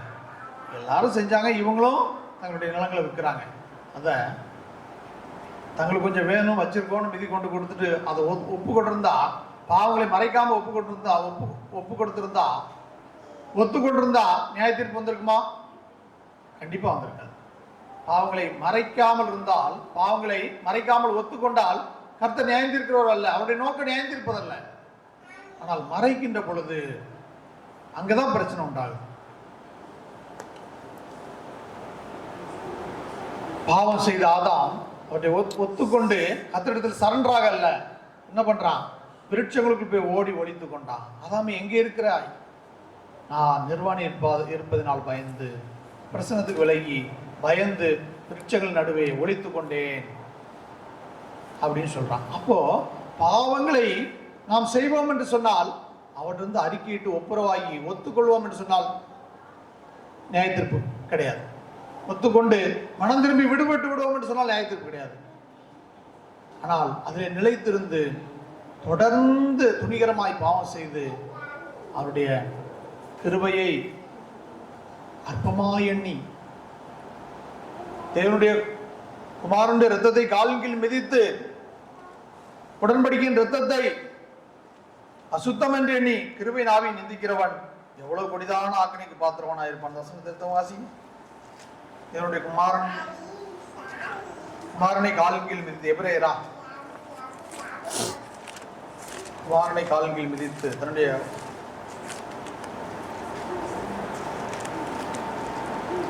எபிரேயர் 10ஆம் அதிகாரம் 29 வாசி. தேவனுடைய குமாரனை காலின் கீழ் மிதித்து தன்னை பரிசுத்தம் செய்த உடன்படிக்கையின் இரத்தத்தை அசுத்தம் என்று எண்ணி கிருபையின் ஆவியை நிந்திக்கிறவன் எவ்வளவு கொடிதான் ஆக்கினைக்கு பாத்திரவனாயிருப்பான் என்பதை யோசிச்சு பாருங்கள். பாருங்க, இதுல 3 பேரும் வந்துடுறாங்க பாருங்க. திருத்துவத்தை நம்ம அவமதிக்கிற மாதிரி கொண்டு வந்து நிறுத்திடுறோம். தேவனுடைய குமாரனை காலின் கீழ் மிதித்து, தேவன் பிதா அவருடைய குமாரன் தான் ரத்த சிந்தும்படியாக பாவமன்னிப்பா உலகத்துக்கு வந்தார். நம்ம தேவனை மறுதலிக்கிறோம். அடுத்து தேவனுடைய குமாரனை காலின் கீழ் மிதித்து நமக்காக கொடுக்கப்பட்ட பரிசுத்தம் செய்யும்படியாக கொடுக்கப்பட்ட உடன்படிக்கையின் ரத்தத்தை அசுத்தம் என்று எண்ணுகிறோம். அவரையும் பகிக்கிறோம், தேவனை பகிக்கிறோம், அனுப்பின பிதாவை பகிக்கிறோம், வந்த குமாரனை அவருடைய ரத்தத்தை பகிக்கிறோம், நமக்காக அனுப்பப்பட்டு வந்த கிருபையின் ஆவியானவரை ஆவியை நிந்திக்கிறோம். தேவனுடைய பரிசுத்த ஆவி விரோதமாய் பொய் சொல்லாமலும் இருங்கள் என்று வேதம் எபேசியருக்கு சொல்லுகிறது. நீங்கள் மீட்கப்படும் நாளுக்கென்று புத்திரையாக பெற்ற பரிசுத்த ஆவியை துக்கப்படுத்தாதிருங்கள். அப்போ ஒருவன் தேவனுடைய சித்தத்திற்கு எதிர்த்து நிற்கும் போது, தேவனை விசுவாசிக்காமல் இருக்கும்போது மூன்று பேரையும் பகைத்துக் கொள்ளலாம். தேவன் அனுப்பினவரை விசுவாசிக்காவிட்டால் அவரை விசுவாசிக்காமல் இருக்கிறான், அப்ப அவரையும் பகைக்கிறான். அவருடைய குமாரனுடைய இரத்தத்தை வேண்டாம் என்று உதறி தள்ளினால் அவரையும் குமாரனாகிய கர்த்தராகிய இயேசு கிறிஸ்துவையும் பகைக்கிறான். அடுத்து அவருடைய ஆவியானவரை ஏற்றுக்கொள்ளாமல் இருந்தால் கிருபையின் ஆவியை நிந்திக்கிறான், அவமானப்படுத்துறான். இப்படிப்பட்டவன் எவ்வளவு கொடிதான ஆக்கினைக்கு பாத்திரவனா இருப்பான் என்பதை யோசித்து பாருங்கள். பழிவாங்குதல் எனக்குரியது, நானே பதிச்சேவேன் என்று கர்த்தர் சொல்லுகிறார் என்றும், கர்த்தர் தம்முடைய ஜனங்களை நியாயத்தீர்ப்பார் என்று சொன்னவர் இன்னார் என்று அறிவோம். ஜீவனுள்ள தேவனுடைய கையில் விழுகிறது பயங்கரமா இருக்குமே. இப்போ மோசேயினுடைய பிரமாணத்தை மீறினவர்கள் 2-3 சாட்சிகளால் கல்லெறிந்து கொல்லப்பட வேண்டும். அப்போ கர்த்தருடைய நேரடியாக கர்த்தரை பகிர்ந்து கொள்ளுகிறவர்கள் எவ்வளவு கொடிதான ஆக்கினைக்கு பாத்திரவனா இருப்பாங்க. அதனாலதான் திருத்துவ தேவனை அவர்களை பகைக்கிறவர்கள் எவ்வளவு கொடிதான ஆக்கினைக்கு பாத்திரவனா இருப்பாங்க. அதனாலதான் சொல்லுகிறது, ஜீவனுள்ள தேவனுடைய கையில் விழுகிறது பயங்கரமா இருக்குமே. அப்போ நாம ஒருபோதும் ஆத்மாவை மனதை கடினப்படுத்தி நாம தேவனுக்கு பகையாளிய விரோதிகளாக, தேவனுக்கு சத்துருக்களாக மாறிவிடக்கூடாது. முதலாவது ரட்சிக்கப்படுவதற்கு முன்பதாக அப்படிதான் இருந்தோம். இப்ப மறுபடியும் சத்துருக்களாக மாறிவிடக்கூடாது. இந்த ரத்தம் நம்மை பரிசுத்தம் செய்யும்படியாக கொடுக்கப்பட்ட உடன்படிக்கையின் ரத்தம், அதை அற்பமா எண்ணிவிடக்கூடாது. இந்த ஆவியானவர் நம்மை பரிசுத்தமாக, நம்மை மைமீன் சாயலை அடைய ஆயத்தமாக கொடுக்கப்பட்டவர், அனுப்பப்பட்டவர், அவரை அற்பமா எண்ணி அவரை துக்கப்படுத்தி விடக்கூடாது. ஒரு மனிதனுக்கு நாம துக்கம் உண்டாக்குறோம்னு வைங்க, நாம அவரோடு போய் ஒப்புரவாகிற வரைக்கும் அந்த துக்கம் சரியாகாது. நான் பிரதருக்கு துக்கம் உண்டாக்குறேன், இல்லை பிரதர் எனக்கு துக்கம் உண்டாக்குறாருன்னா அவரோடு போய் ஒப்புரவாகி சமாதானம் ஆகிற வரைக்கும் அந்த துக்கம் விசனம் நீங்காது. அப்போ தேவனோடு பரிசுத்த ஆவியானவருக்கு துக்கம் உண்டாக்குறது அதே போலதான். அவருக்கு துக்கம் உண்டாக்குனா அவரோடு போய் ஒப்புரவாகி சமாதானம் ஆகிட்டா தப்பிச்சோம். அவரோடு போய் ஒப்புரவாகி சமாதானம் ஆகல, இந்த விசனம், அவருடைய விசனம் நம்ம மீது வந்தது, மாட்டோம். மீட்கப்படும் நாளுக்கு என்று முத்திரையாக பெற்ற பரிசுத்த ஆவியானவர் துக்கப்பட்டால் அது நம்முடைய ஆத்மாவுக்கு நியாய தீர்ப்பாக தான் மாறும், இந்த ஆத்மாவுக்கு மரணமாக தான் மாறும். அதனாலதான் நாம ஆவியானவரோடு ஒப்புரவாயிடணும், சமாதானமாயிடணும். அவர் விசனப்படுத்தி துக்கப்படுத்தி அவருடைய விசனத்துக்கு ஆளாக மாறிவிடக்கூடாது. இந்த 3 பேரையும் பகைத்தோன்னா நியாய தீர்ப்பு கண்டிப்பா ஆத்மாவுக்கு ஜீவனுள்ள தேவனுடைய கைகளில் விழுகிறது பயங்கரமாக இருக்குமே என்று சொல்லி பார்க்கிறோம். ஆகவே நாம் 2 Corinthians 8:21 வாசிக்கணுமா? ஆகவே நாம் அடுத்த வசனத்துக்குள்ள போவோம். எபிரேயர் 12:28. எபிரேயர் 12:28. அதனால் அசைவில்லாத ராஜ்யத்தை பெறுகிறவர்களாகிய நாம் பயத்தோடும் பக்தியோடும் தேவனுக்கு பிரியமாய் ஆராதனை செய்யும்படி கிருபையை பற்றிக் கொள்ள கடவோம். ஆமென். இங்க பாருங்க, தேவனுக்கு பிரியமாய் ஆராதனை செய்யும்படி கிருபையை பற்றிக் கொள்ள கடவோம். நம்ம பெறப்போற ராஜ்யம் இந்த பூமியை மாதிரி இது எர்த்குவேக் வந்தா அசைந்து போகிற ராஜ்யம் அல்ல. கர்த்தர் அக்கினினால் நினைந்திருக்கும் போது மெழுகு போல உருகி போகிற அக்கினிக்கு முன்பாக மெழுகு உருகி போகிறது போல இந்த வானம் பூமியும் வெந்து உருகி காணப்படாமல் போக போகிறது. அப்படிப்பட்ட ராஜ்யம் அல்ல, அசைவில்லாத ராஜ்யம் அது நித்திய ராஜ்யம், என்றென்றைக்கும் நிற்கிற ராஜ்யம். அப்படிப்பட்ட ராஜ்யத்தை பெறுவர்களாகிய நாம் எப்படி ஆராதனை செய்யணும்? பயத்தோடு பக்தியோடு தேவனுக்கு பிரியமா ஆராதனை செய்யணும். நாம் விரும்புகிறபடி ஆராதிக்க கூடாது. ஆனால் இன்னைக்கு திருச்சபைகள் பைபிளை தூக்கிக்கிட்டு இயேசுவை ஏற்றுக்கொண்டோம்னு சொல்லிக்கொண்டு தங்களுக்கு பிரியமாய் தாங்கள் விரும்புகிறபடி ஆராதனை செய்து கொண்டிருக்கிறார்கள். நமக்கு பிரியமானது நாம் விரும்புகிறதெல்லாம் ஆராதனை இல்லை. கர்த்தர் அங்கீகரித்து ஏற்றுக்கொள்கிறது தான் ஆராதனை. கர்த்தருக்கு பிரியமாய் ஆராதனை செய்யும்படி தேவனுக்கு பிரியமாய் ஆராதனை செய்யும்படி கிருபையை பற்றிக் கொள்ள கடவோம். அப்ப நாம ஆராதிக்கிற ஆராதனை தேவனுக்கு பிரியமான ஆராதனை, புத்தியுள்ள ஆராதனையா இருக்கிறதா? ஆவியோடு உண்மையோடும் ஆராதிக்கிறோமா? உள்ளத்தின் ஆழத்திலிருந்து அவரை ஆராதிக்கிறோமா? அல்லது ஞாயிற்றுக்கிழமை சர்ச்சுக்கு வரணுமேங்கிறதுக்காக வர்றோமா? ஞாயிற்றுக்கிழமை சர்ச்சுக்கு போனா ஒரு சடங்காச்சாரம்னு நினைச்சு வந்தோம்னா மாட்டிக்கிட்டோம். ஞாயிற்றுக்கிழமை ஆராதனைக்கு போகலன்னா ஆத்மாவுக்கு பாதிப்பு, எனக்கும் கர்த்தருக்கு இருக்கிற ஐக்கியத்துக்கு விரிசல் வந்துரும்னு வந்தீங்கன்னா தப்பிச்சிருவீங்க. இப்ப ஞாயிற்றுக்கிழமை ஆராதனை எதற்காக வருகிறோம்? ஒவ்வொரு ஆராதனை ஜூமுக்கு எதுக்காக வருகிறோம்? இன்னைக்கு நியூ இயர் எதற்காக வந்திருக்கிறோம்? உலகமே தூங்கிட்டு இருக்கு, எதற்காக வந்து முடிச்சிருக்கிறோம்? என் ஆத்மாவுக்கும் கர்த்தருக்கும் விரிசல் வந்துடக்கூடாது. ஐயோ, என் ஆத்மாவுக்கு பாதிப்பு வந்துடக்கூடாது. என் ஆத்மாவுக்கு கர்த்தருடைய வசனம் போதனை போகணுமே, தேவனுக்கு பிரியமா ஆராதனை செய்யணுமே, நான் விரும்புகிறபடி எனக்கு பிரியமா ஆராதனை செய்து மாட்டிக்க கூடாது. அதற்காக வந்தோம்னா தப்பிச்சிரும். அப்போ தேவனுக்கு பிரியமாய் நம்முடைய ஆராதனை காணப்படுகிறதா? அல்லது நாம் விரும்புகிறபடி கர்த்தரை ஆராதிக்க நினைக்கிறோமா? என்றால் மனிதனை நாம் வஞ்சித்து விடலாம், ஏமாற்றி விடலாம். காண்கிற தேவன் அவரை ஒருபோது நாம் ஏமாற்ற முடியாது. நியாய தீர்ப்புல போகும்போது மாட்டிக்கொள்வோம். இன்னைக்கு திருச்சபையுடைய நிலைமை அதுதான்.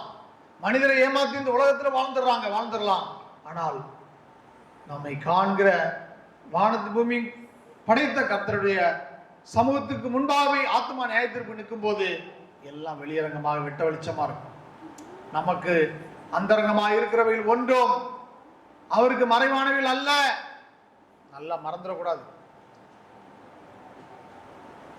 நாத்தான்வேல் நினைக்கிறாரு, அந்திரேயா கூப்பிடுறாரு, நாசிரியத்திலிருந்து ஏதோ நன்மை உண்டாக கூடுமோ என்று சந்தேகத்தோடு வர்றாரு. வந்து பாருன்னு சொல்றாரு. வர்றாரு. வந்த உடனே கர்த்தர் இயேசு சொல்றாரு, கபடற்ற உத்தம இஸ்ரவேலனே சொன்ன உடனே நாத்தான்வேலுக்கு ஒரே ஷாக். ஆண்டவரே, நீர் என்னை எப்படி அறிவீர்? அதுவா, நீ அத்தி மரத்தின் கீழே சிந்தித்துக் கொண்டிருந்த போது உன்னை பார்த்தேன், அறிந்தேன் என்று சொன்ன உடனே அப்ப என்ன நமக்கு அறிவிக்கிறார் என்று சொன்னால், நமக்கு மறைவாய் இருக்கிறவர்கள் நமது அந்தரங்கள் நமக்கு தான். ஏன்னா நம்ம மாம்சத்தில் இருக்கிறோம். நம்ம கண்ணை மூடிட்டு அதான் உலகமே இருட்டு, யாருக்கும் தெரியாதுன்னு நினைச்சுக்கிறோம். அவருக்கு மறைவானதல்ல நம்முடைய அந்தரங்கங்கள். கர்த்தருக்கு மறைவானவர்கள் அல்ல. நம்முடைய ஆவி உயிர் அவர் அனுப்பினது. இந்த சரீரம் மண்ணினால் உண்டாக்கி அவர் கொடுத்தது. இந்த ஆத்மா அவர் ஊதி உண்டான ஆத்மா. இந்த மூணுமே நமக்கு விரோதமா சாட்சி சொல்லும். நம்முடைய அந்தரங்களை குறித்து வேற யாரும் வந்து சாட்சி சொல்ல வேண்டியதில்லை. இந்த சரீரம் நாம உண்டாக்குறோமா? கர்த்தர் கொடுத்தது. இந்த ஆவி கர்த்தர் கொடுத்தது. இந்த ஆத்மா கர்த்தர் சிருஷ்டித்தது. இந்த மூணு சாட்சி இருக்கு நம்முடைய அந்தரங்களை குறித்து. அவருக்கு வேற என்ன சாட்சி வேணும்? இந்த மூணுமே அவரை குறித்து, நம்மை குறித்து அவர்கிட்ட சொல்லணுமா? சொல்லலாம். எல்லாத்துக்கும் சிருஷ்டிகர் யாரு? அவர் தான். நாம ஓனர் கிடையாது. நமக்கு விசுவாசமா இருக்குமா? அவருக்கு விசுவாசமா இருக்குமா? அவருக்கு தான் இருக்கும்.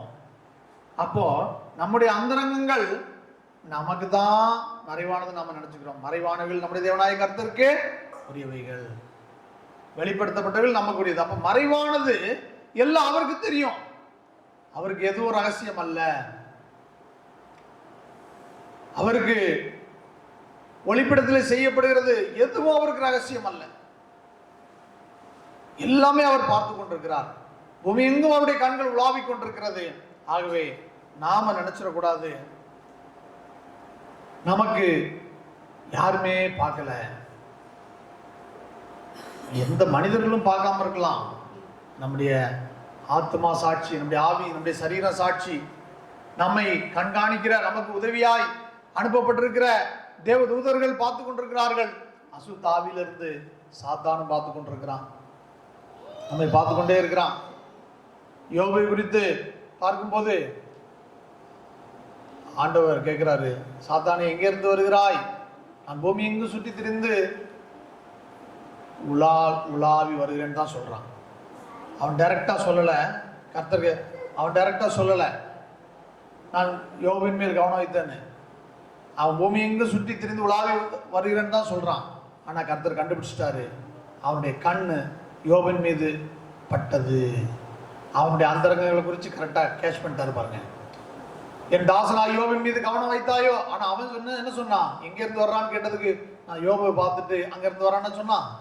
பூமி எங்கு சுற்றி திரிந்து உலாவி வருகிறேன்னு சொன்னான். கர்த்தர் சொன்னாரு, என் தாசனா யோபின் மீது கவனம் வைத்தாயோ. அவன் உத்தமனும் சன்மார்க்கனும் தேவனுக்கு பயந்து நீதி செய்கிறவனும் பொல்லாப்புக்கு விலகுகிறவன் என்று சொன்னார். அப்படிப்பட்ட சாட்சி தான் மனவாட்டிட்டு எதிர்பார்க்கிறார். அப்போ சாத்தானுடைய அந்தரங்கமாய் மறைவாய் அவன் செய்கிற எந்த ஒரு காரியங்களும் நினைவுகளும் அவருக்கு மறைவானதல்ல. உண்டாக்கின சிருஷ்டிகருக்கு மறைவானதல்ல. நாம் செய்கிறவங்களும் மறைவானதல்ல. சாத்தான் செய்கிற ரகசியமாய் செய்கிற ஆவியில செய்கிற காரியங்களும் அவருக்கு மறைவானதல்ல. அவருக்கு எல்லாம் வெளியரங்கமா இருக்கு. அப்போ நாம் ஆராதிக்கிற கர்த்தர் இன்னார் என்று அறிந்திருந்தோம் என்று சொன்னால் நாம நித்தியத்தை தான் பெருசா நினைப்போம், இந்த உலகத்தை பெருசா நினைக்க மாட்டோம். ஆகவே நாம் அவருக்கு பிரியமா ஆராதனை செய்ய நாடணும். நமக்கு பிரியமாய் ஆராதிக்க கர்த்தரை வளைக்க நினைக்க கூடாது. நாம் அவரை ஏமாற்ற முடியாது, நாம தான் ஏமாந்து போவோம். மோசம் போகாதீர்கள், தேவன் தன்னை பரியாசம் பண்ண ஒட்டார். மனிதன் எதை விதைக்கிறானோ அதையே அறுப்பான். மாம்சத்துக்கு என்று விதைக்கிறவன் மாம்சத்தினாலே அழிவை அறுப்பான். ஆவினாலே விதைக்கிறவன் ஆவிக்கென்று விதைக்கிறவன் ஆவினாலே நித்திய ஜீவனை அறுப்பான். எதற்கென்று விதைக்கிறோம்? மாம்சத்திற்காக வாழுகிறோமா? நித்திய ஜீவனுக்காக ஆத்மாக்காக வாழ்றோம். நாம் இதை செய்கிற ஒவ்வொரு காரியமும் மாம்சத்தின் பலனை பெறுவதற்காக விதைக்கிறோமா? ஆவியிலே நித்திய ஜீவனை பெறுவதற்காக விதைக்கிறோமா? நம்முடைய நோக்கம் என்ன? அதுவும் அவருக்கு மறைவானதில்லை. நம்முடைய கிரியைகள் அவருக்கு மறைவானதில்லை. நம்முடைய சிந்தைகள் அவருக்கு மறைவானதில்லை. தொடர்ந்து வாசிப்போம். உன்னத பாட்டு 2:16. உன்னத பாட்டு 2:16 முடிச்சிடலாம், ஒரு 10 நிமிஷம். உன்னத பாட்டு 2:16. என் நேசர் என்னுடையவர், நான் அவருடையவள், அவர் லீலி புஷ்பங்களுக்குள்ளே மேய்கிறார். ஆமென். நேசர் என்னுடையவர், நான் அவருடையவள், அவர் லீலி புஷ்பங்களுக்குள்ளே மேய்கிறார். என் நேசர் என்னுடையவர், நான் அவருடையவள் என்பது வேதத்திலே உன்னத பாட்டிலே 3 இடத்துல தான் இருக்கு. வேதத்திலே மொத்தம் 3 முறை இருக்கு. உன்னத பாட்டு 2:16, உன்னத பாட்டு 6:3, உன்னத பாட்டு 7:10. உன்னத பாட்டு 2:16 இதே மாதிரி இருக்கா? உன்னத பாட்டு 6:3 வாசிங்க. நான் என் நேசருடையவள், என் நேசர் என்னுடையவர், அவர் லீலி புஷ்பங்களுக்குள்ளே மேய்கிறார். உன்னத பாட்டு 7:10. நான் என் நேசருடையவள், அவர் பிரியம் என் மேல் இருக்கிறது. நான் என் நேசருடையவள், என் நேசர் என்னுடையவர், அவர் லீலி புஷ்பங்களுக்குள்ளே மேய்கிறார். அப்போ அவர் நறுமணம் உள்ள ஆத்மாக்கள் மத்தியிலே உலாவுகிறார். நறுமணம் உள்ள ஆவியின் கனி கொடுக்கிறவர்கள் அவர்களுடைய ஆத்மா கனிகளை அவர் புசிக்கிறார். என் நேசர் நம்முடைய தோட்டத்துக்கு வந்து தமது அருமையான கனிகளை புசிப்பாராக. அப்போ என் நேசர் என்னுடையவர், என் நேசர் அதாவது மணவாளன் மணவாட்டிக்கு உரியவர். அதான் என் நேசர் என்னுடையவர். மணவாட்டி மணவாளனுக்கு உரியவள். நான் என் நேசருடையவள், நான் மணவாட்டி, நான் மணவாளனுக்கு உரியவள். என் நேசர் மணவாளன், அவர் எனக்குரியவர். எந்த ஒரு பர்சனல் ரிலேஷன்ஷிப் பாருங்க, பந்தம், ஆவிக்குரிய பந்தம், தனிப்பட்ட பந்தம். எங்கள் நேசர் எங்களுடையவர், நாங்கள் அவருடையவர்கள் அல்ல. என் நேசர் என்னுடையவர், நான் அவருடையவர். ஆத்மாவுக்கு அவருக்கு இருக்கிற உறவு இண்டிவிஜுவல் ரிலேஷன்ஷிப், மறந்துடாதீங்க. என் வீட்டுக்காரரு கர்த்தருடைய ஊழியக்காரரு, பரலோகத்துக்கு நீங்க போக முடியாது. எங்க அப்பா ஊழியக்காரரு, நீங்க நித்தியத்துக்கு சியோனுக்கு அதனத்தை போக முடியாது. உங்க ஆத்மாவுக்கும் கர்த்தருக்குள்ள உறவு தனிப்பட்ட உறவு.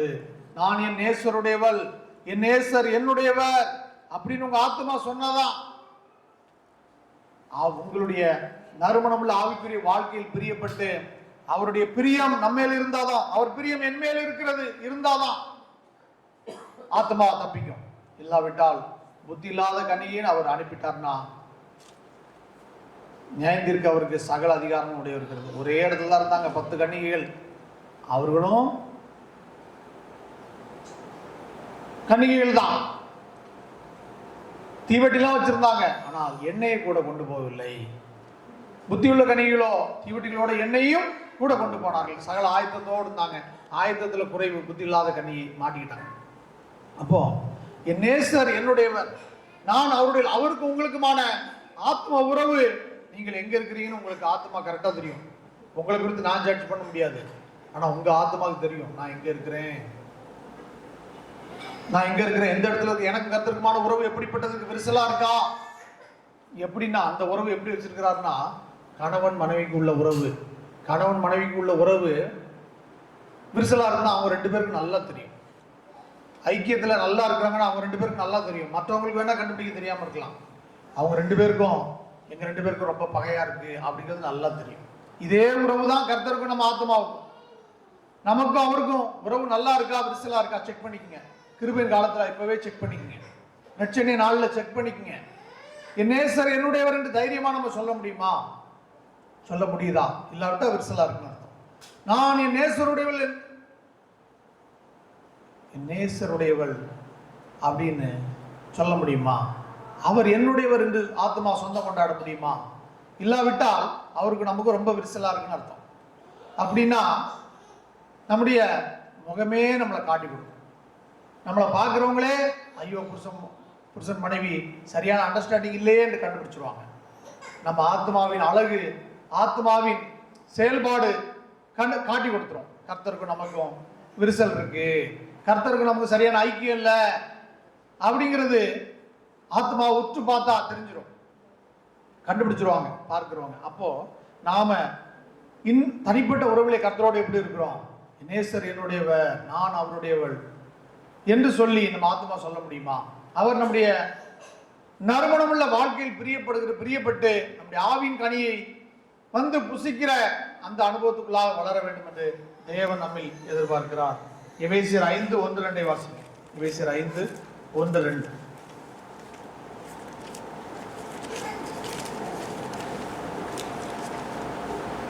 ஆதலால் நீங்கள் பிரியமான பிள்ளைகளைப் போல தேவனை பின்பற்றவர்களாகி, கிறிஸ்து நமக்காக நம்மை தேவனுக்கு சுகந்த வாசனையாக காணிக்கையாகவும் பலியாகவும் ஒப்பு கொடுத்து நம்மை அன்பு கொண்டது போல நீங்களும் அன்பை நடந்து கொள்ளுங்கள். ஆமென். கிறிஸ்து நீங்கள் பிரியமான பிள்ளைகளைப் போல தேவனை பின்பற்றுவர்களாகி, பாருங்க, பிரியமான பிள்ளைகளைப் போல தேவனை பின்பற்றுவர்களாகி, அங்கு பார்த்தோம் அவருடைய பிரியம் என்மேல் இருக்கிறது. அப்போ பிரியமான பிள்ளை. அப்போ ஒரு தகப்பனுக்கு பிரியமான பிள்ளைனா அவருடைய நேசம் அவர் மேல் அதிகமா இருக்கும்.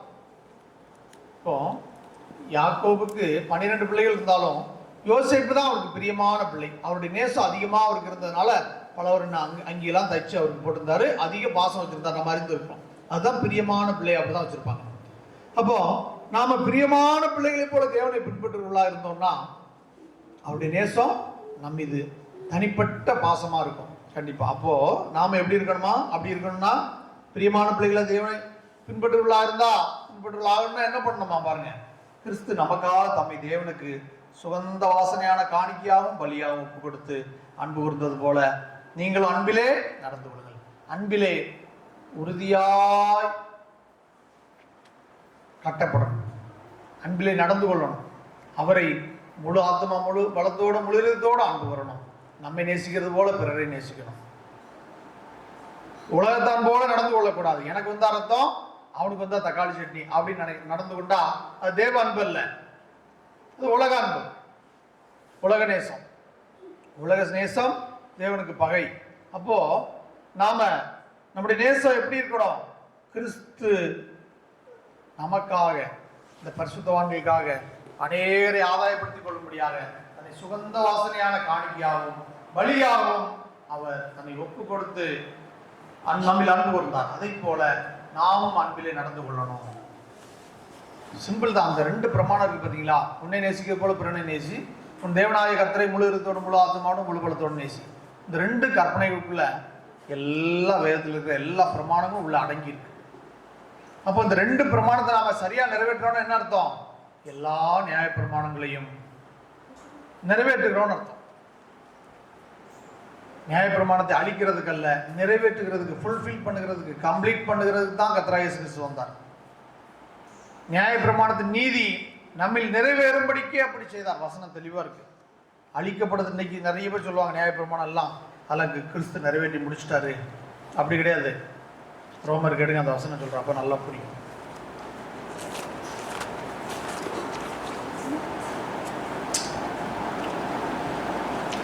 ரோமர் 8:4 மாம்சத்தின்படி நடவாமல் ஆவியின்படி நடக்கிற நம்மிடத்தில் நியாயப்பிரமாணத்தின் நீதி நிறைவேற்றும்படிக்கே அப்படி செய்யும். அப்ப நியாயப்பிரமாணத்தை முடிச்சிட்டாரா?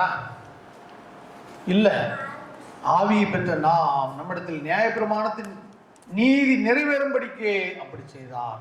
இப்போ பாருங்க, மாம்சத்தின்படி நடவாமல் ஆவியின்படி நடக்கிறவர்களுக்கு நியாயப்பிரமாணம் பாரமானது இல்லை. நம்ம செய்யறது எல்லாமே நியாயப்பிரமாணம் தாங்க. தசம்பாகம் கொடுக்கறது, ஆலயத்துக்கு வர்றது, தனி ஜெபம் பண்றது, அதிகாலையிலிருந்து ஜெபம் பண்றது, இது எல்லாமே நியாயப்பிரமாணம் தான். ஆனா அது என்னன்னு தெரியாம நம்ம செஞ்சுட்டு இருக்கோம். 613 கட்டளையில இருக்கிறது தான் எல்லாம். அப்ப நியாயப்பிரமாணத்தின் நீதி நம்ம நிறைவேறுவதற்கு தான் கர்த்தர் நமக்கு ஆவியை கொடுத்தார், நம்மை ரட்சித்தார். அதை அழிக்கிறதுக்கு அல்ல, அதை அழிக்கிறதுக்கு அல்ல, நிறைவேற்றுகிறது, நம்ம நிலைநிறுக்கிறதுக்கு தான். ஆகவேதான் கிறிஸ்து நம்மை சுகந்த வாசனையான காணிக்கையாகவும் பலியாகவும் ஒப்பு கொடுத்து அவர் நம்மில் அன்பு கூர்ந்தது போல நாமும் அன்பிலே நடக்கும்போது என்ன நடக்குதுன்னு சொன்னா, நம்ம நியாயப்பிரமாணத்தை அழிக்கவல்ல, நம்முடைய வாழ்க்கையில் நிலைநிறுத்துகிறோம், நாம கை கொள்ளுகிறோம். நியாயப்பிரமாணத்தின் நீதி நிறைவேறும்படிக்கு அப்படி செய்தார். அந்த 613 கட்டளையும் இந்த 2 பிரமாணங்களை நாம் கை கொண்டால், இந்த 613 கட்டளையிலையும் கை கொள்ளுகிறோம், நிறைவேற்றுகிறோம் அர்த்தம். நிறைவேற்றினாதான் இந்த 2ஐயும் கை கொள்ள முடியும். உள்ள எல்லாமே தொகையா அடங்கியிருக்கு. இந்த 2 பிரமாணங்களுக்குள்ளே நியாய பிரமாணங்களும் தீர்க்க தரிசனங்களும் தொகையாய் அடங்கி இருக்கிறது. அதுவும் நம்ம பைபிள்ல தான் இருக்கு, எடுத்து வாசிக்க முடியாது. அப்போ நியாய பிரமாணம் தீர்க்க தரிசனங்களும் எதுக்குள்ள அடங்கி இருக்கு? கர்த்தரை முழுமையாய் நேசிப்பதற்குள்ள, உன்னிடத்தில் அன்பு கூறுவது போல பிறனை நேசிப்பதற்குள்ளதான் அடங்கி இருக்கு. அதனாலதான் இந்த 2ஐயும் செய்ய சாத்தான் விட மாட்டான். பிறனை நேசிக்கிறதுக்குன்னா ஒத்துக்க மாட்டான். கர்த்தரை முழுமையா நேசிக்கன்னா உன் சரீரத்துக்கும் கொஞ்சம் நேசிக்க, உன் இச்சையும் கொஞ்சம் நிறைவேற்றிக்கன்னு சொல்லுவான்.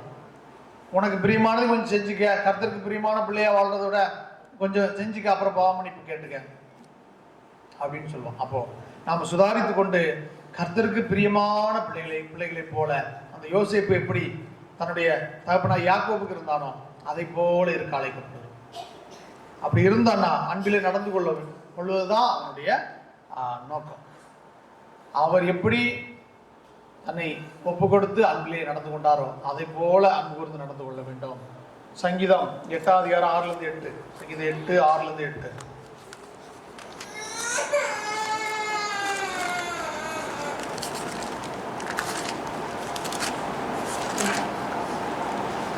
உம்முடைய கரத்தின் கிரியைகளின் மேல் நீர் அவனுக்கு ஆளுகை தந்து சகலத்தையும் அவனுடைய பாதங்களுக்கு கீழ்ப்படுத்தினீர்.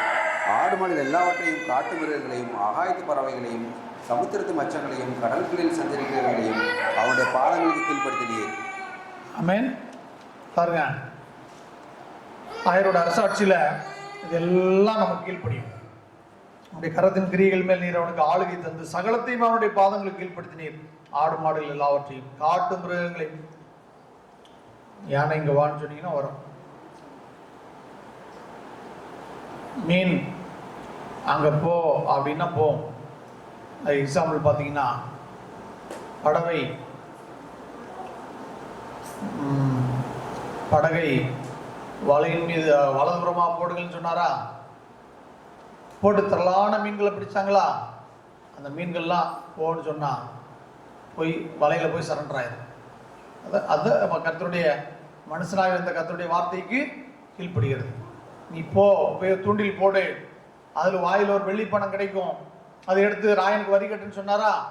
அந்த மீன் கீழ்ப்படியும். அப்போ சமுத்திரத்தின் மச்சங்களும் ஆகாயத்து பறவைகளும் கடல்களில் சஞ்சரிக்கிறவைகளையும் அவனுடைய பாதங்களுக்கு கீழ்ப்படுத்தினீர். இது எல்லாம் அவருடைய அரசாட்சியில ஒவ்வொரு தாவரமும் ஜெயங்கொண்ட பரிசுத்தவான்களுக்கு கீழ்ப்படியும். ஒவ்வொரு காட்டு மிருகம், கடலில் சஞ்சரிக்கிற பிராணிகள், நாட்டு மிருகம் எல்லாம் கீழ்ப்படியும். அதுதான் சோதனை, எல்லாம் கீழ்ப்படியும். அப்போ இப்படிப்பட்ட ஆளுகையை தான் ஆதாம் கொடுத்தார். பாருங்க, இப்படிப்பட்ட ஆளுகையை தான் நீங்க எக்ஸாம்பிளா கர்த்தர் செஞ்சு காட்டுவார். இதெல்லாம் மனுஷனுக்கு இருக்கிற அதிகாரம் தான். இதெல்லாம் பிடுங்கப்பட்டது, இதெல்லாம் சாத்தானால் பறிக்கப்பட்டது. இதெல்லாம் ஆயரோட அரசாட்சியில கர்த்தரோடு கூட நம்ம ஆயரோட அரசாட்சிக்கு போகும்போது இதெல்லாம் மறுபடியும் வந்துடும். பூமியில் எல்லா மனுஷனுக்கு கீழ்ப்படியும். ஜெயங்கொண்ட பரிசுத்தவானுக்கு கீழ்ப்படியும். ஆதாமுக்கு அப்படிதான் கொடுத்தாரு. சமுத்திரத்தின் மச்சங்களையும் எல்லா பிராணிகளையும் ஆண்டு கொள்ளுங்கள்னு சொல்லி தான் ஆசீர்வதிச்சார். இது எப்போ ஆளுகை செய்ய முடியாம போச்சுது? இவன் கர்த்தரை விட்டு விலகி பிரிஞ்சா பாருங்க, ஆளுகை நீக்கப்பட்டது. ஆளுகையை மறைமுகமாக சாத்தான் எடுத்துக்கொண்டான், தந்திரமா பிடிக்க கொண்டான். அப்போ நமக்கு ஆயரோட அரசாட்சியிலே எப்படிப்பட்ட ஒரு ஸ்லாக்கிய மேன்மை இருக்கிறது பாருங்க. இதற்காக தான் நித்திய ஜீவனை பற்றி கொள்ளணும், அவரை பிடித்துக் கொள்ளணும். ஏன்னா அவர் தான் நித்தியம், அவர் தான் அழியாதவர், மரணம் இல்லாதவர், நிரந்தரமானவர், நிரந்தர சொத்து அவர் தான், நீங்காத சொத்து அவர் தான். இந்த பூமிக்குரியது எல்லாமே எல்லாம் மாயிங்க. நெப்போலியன் போர்னபாட், மகா அலெக்சாண்டர் இருக்கார் இல்லையா, சின்ன வயசுலேயே மறிச்சிட்டான். நம்ம அறிந்திருக்கிறோம், வரலாறுல படிச்சிருப்போம். கடுமையான ஹார்ட்லாம் வீக்காக இருக்குது, கடுமையான ஒரு வியாதினால அவங்க டாக்டர்லாம் செக் பண்ணிட்டு சொல்கிறாங்க, கூட இருக்கிற டீம் நீ சீக்கிரமாக மறித்து போவீர், குறிப்பிட்ட நாள் சொல்லி சீக்கிரமாக மறிச்சிருவீர் சொல்கிறாங்க. அப்படியா, என்னை காப்பாற்றுறதுக்கு வழி இல்லையா? இல்லை, எந்த பாசிபிளும் இல்லை, சான்ஸே இல்லைன்னு சொல்கிறாங்க அங்கே கூட இருக்கிற டீம். அப்போ நான் சம்பாதிச்ச பொன் பொருள் வெளியில் தூக்கி ரோட்டில் வீசுங்க, எனக்கு எதுவுமே காப்பாற்ற முடியாதுன்னா அதெல்லாம் எதுக்கு எனக்கு சொல்லி அப்படி சொல்கிறாரு. அதுக்கப்புறம் சவப்பெட்டி எனக்கு செய்யும்போது 2 கைகளும் வெளியில் தெரியும்படியா செய்யுங்க. த கிரேட் அலெக்சாண்டர் எதையுமே கொண்டு போகலை அப்படின்னு உலகத்துக்கு தெரியட்டும்னு 2 கைகளும் வெளியே எம்டியாக விரிச்ச மாதிரி தான் அவரை அடக்கத்துக்கு கொண்டு போனான். உலகத்தில் பல பகுதிகளை பிடித்தவன் தன்னுடைய சரீரத்தில் வந்த வியாதியை குணப்படுத்த அவருடைய பொண்ணும் பொருளும் பதவியும் அதிகாரமும் முடியல. என்ன அறிவிக்குதுன்னு, அந்த உலகத்துல உங்க மரணத்தை தடுக்க எதாலையும் யாராலையும் முடியாது, உங்க ஆத்மாவை காப்பாற்ற கர்த்தர் தவிர யார் எதாலையும் முடியாது. அப்ப அதை புரிந்து கொண்டுதான் நம்ம நித்தியத்தை நோக்கி அவரை நோக்கி ஓட வேண்டியதா இருக்கு. ஏசாயா 43:1-4, ஏசாயா 43:1-4 வாசிக்கும் விரைவாக. ஏசாயா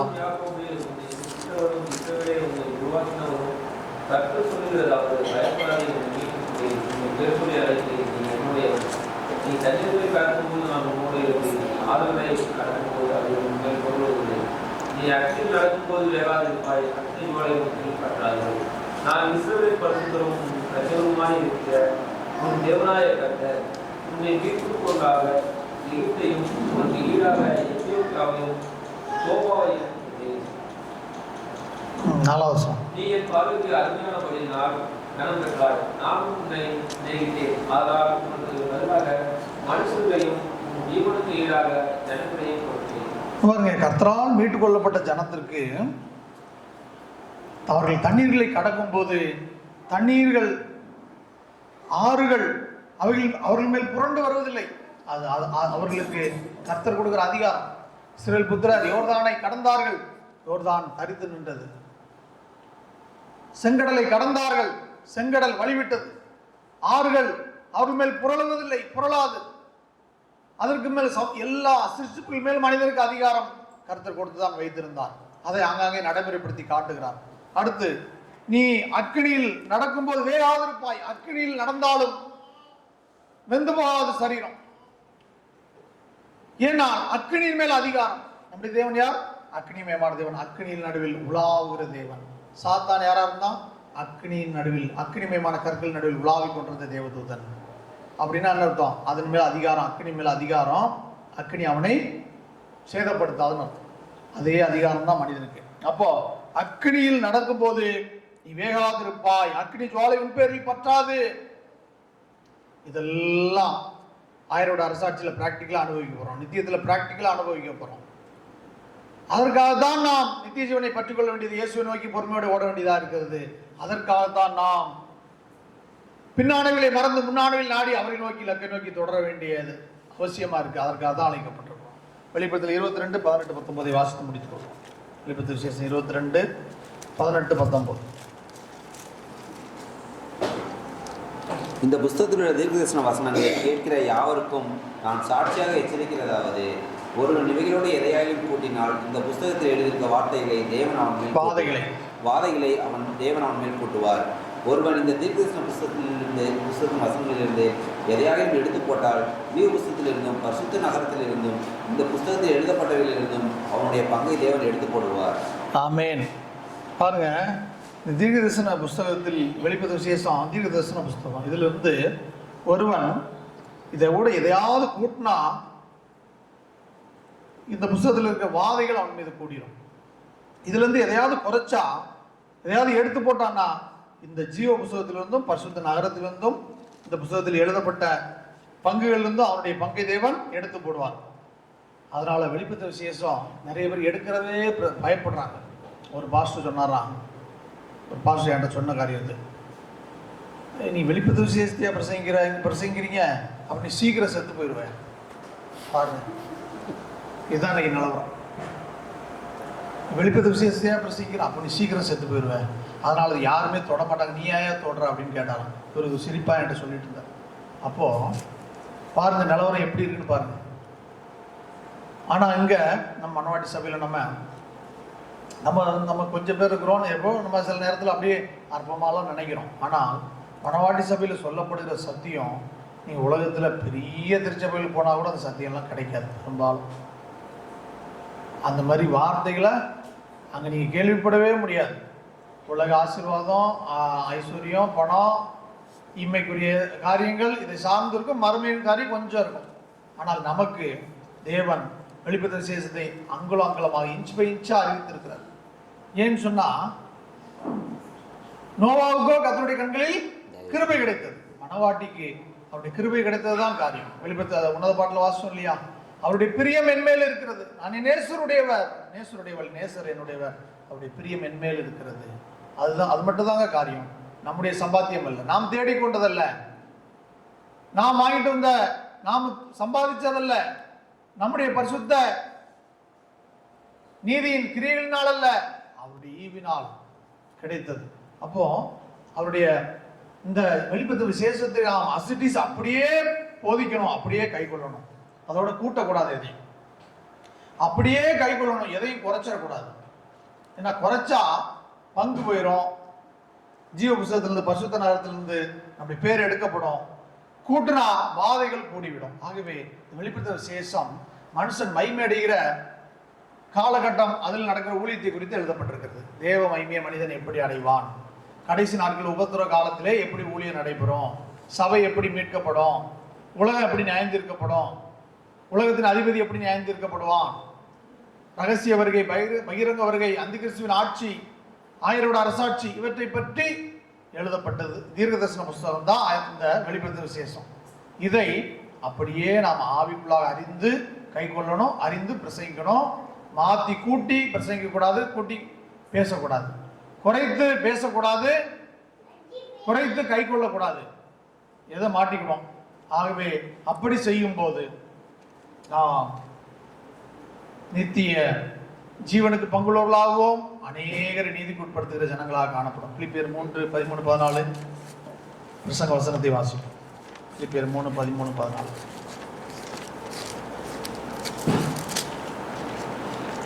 சகோதரரை, அதை பிடித்துக் கொண்டேன் என்று நான் எண்ணுகிறதில்லை. ஒன்று செய்கிறேன், பின்னானவைகளை மறந்து முன்னானவைகளை நாடி கிறிஸ்து இயேசுவுக்குள் தேவன் அழைத்த பரம அழைப்பின் பந்தய பொருளுக்காக இலக்கை நோக்கி தொடருகிறேன்.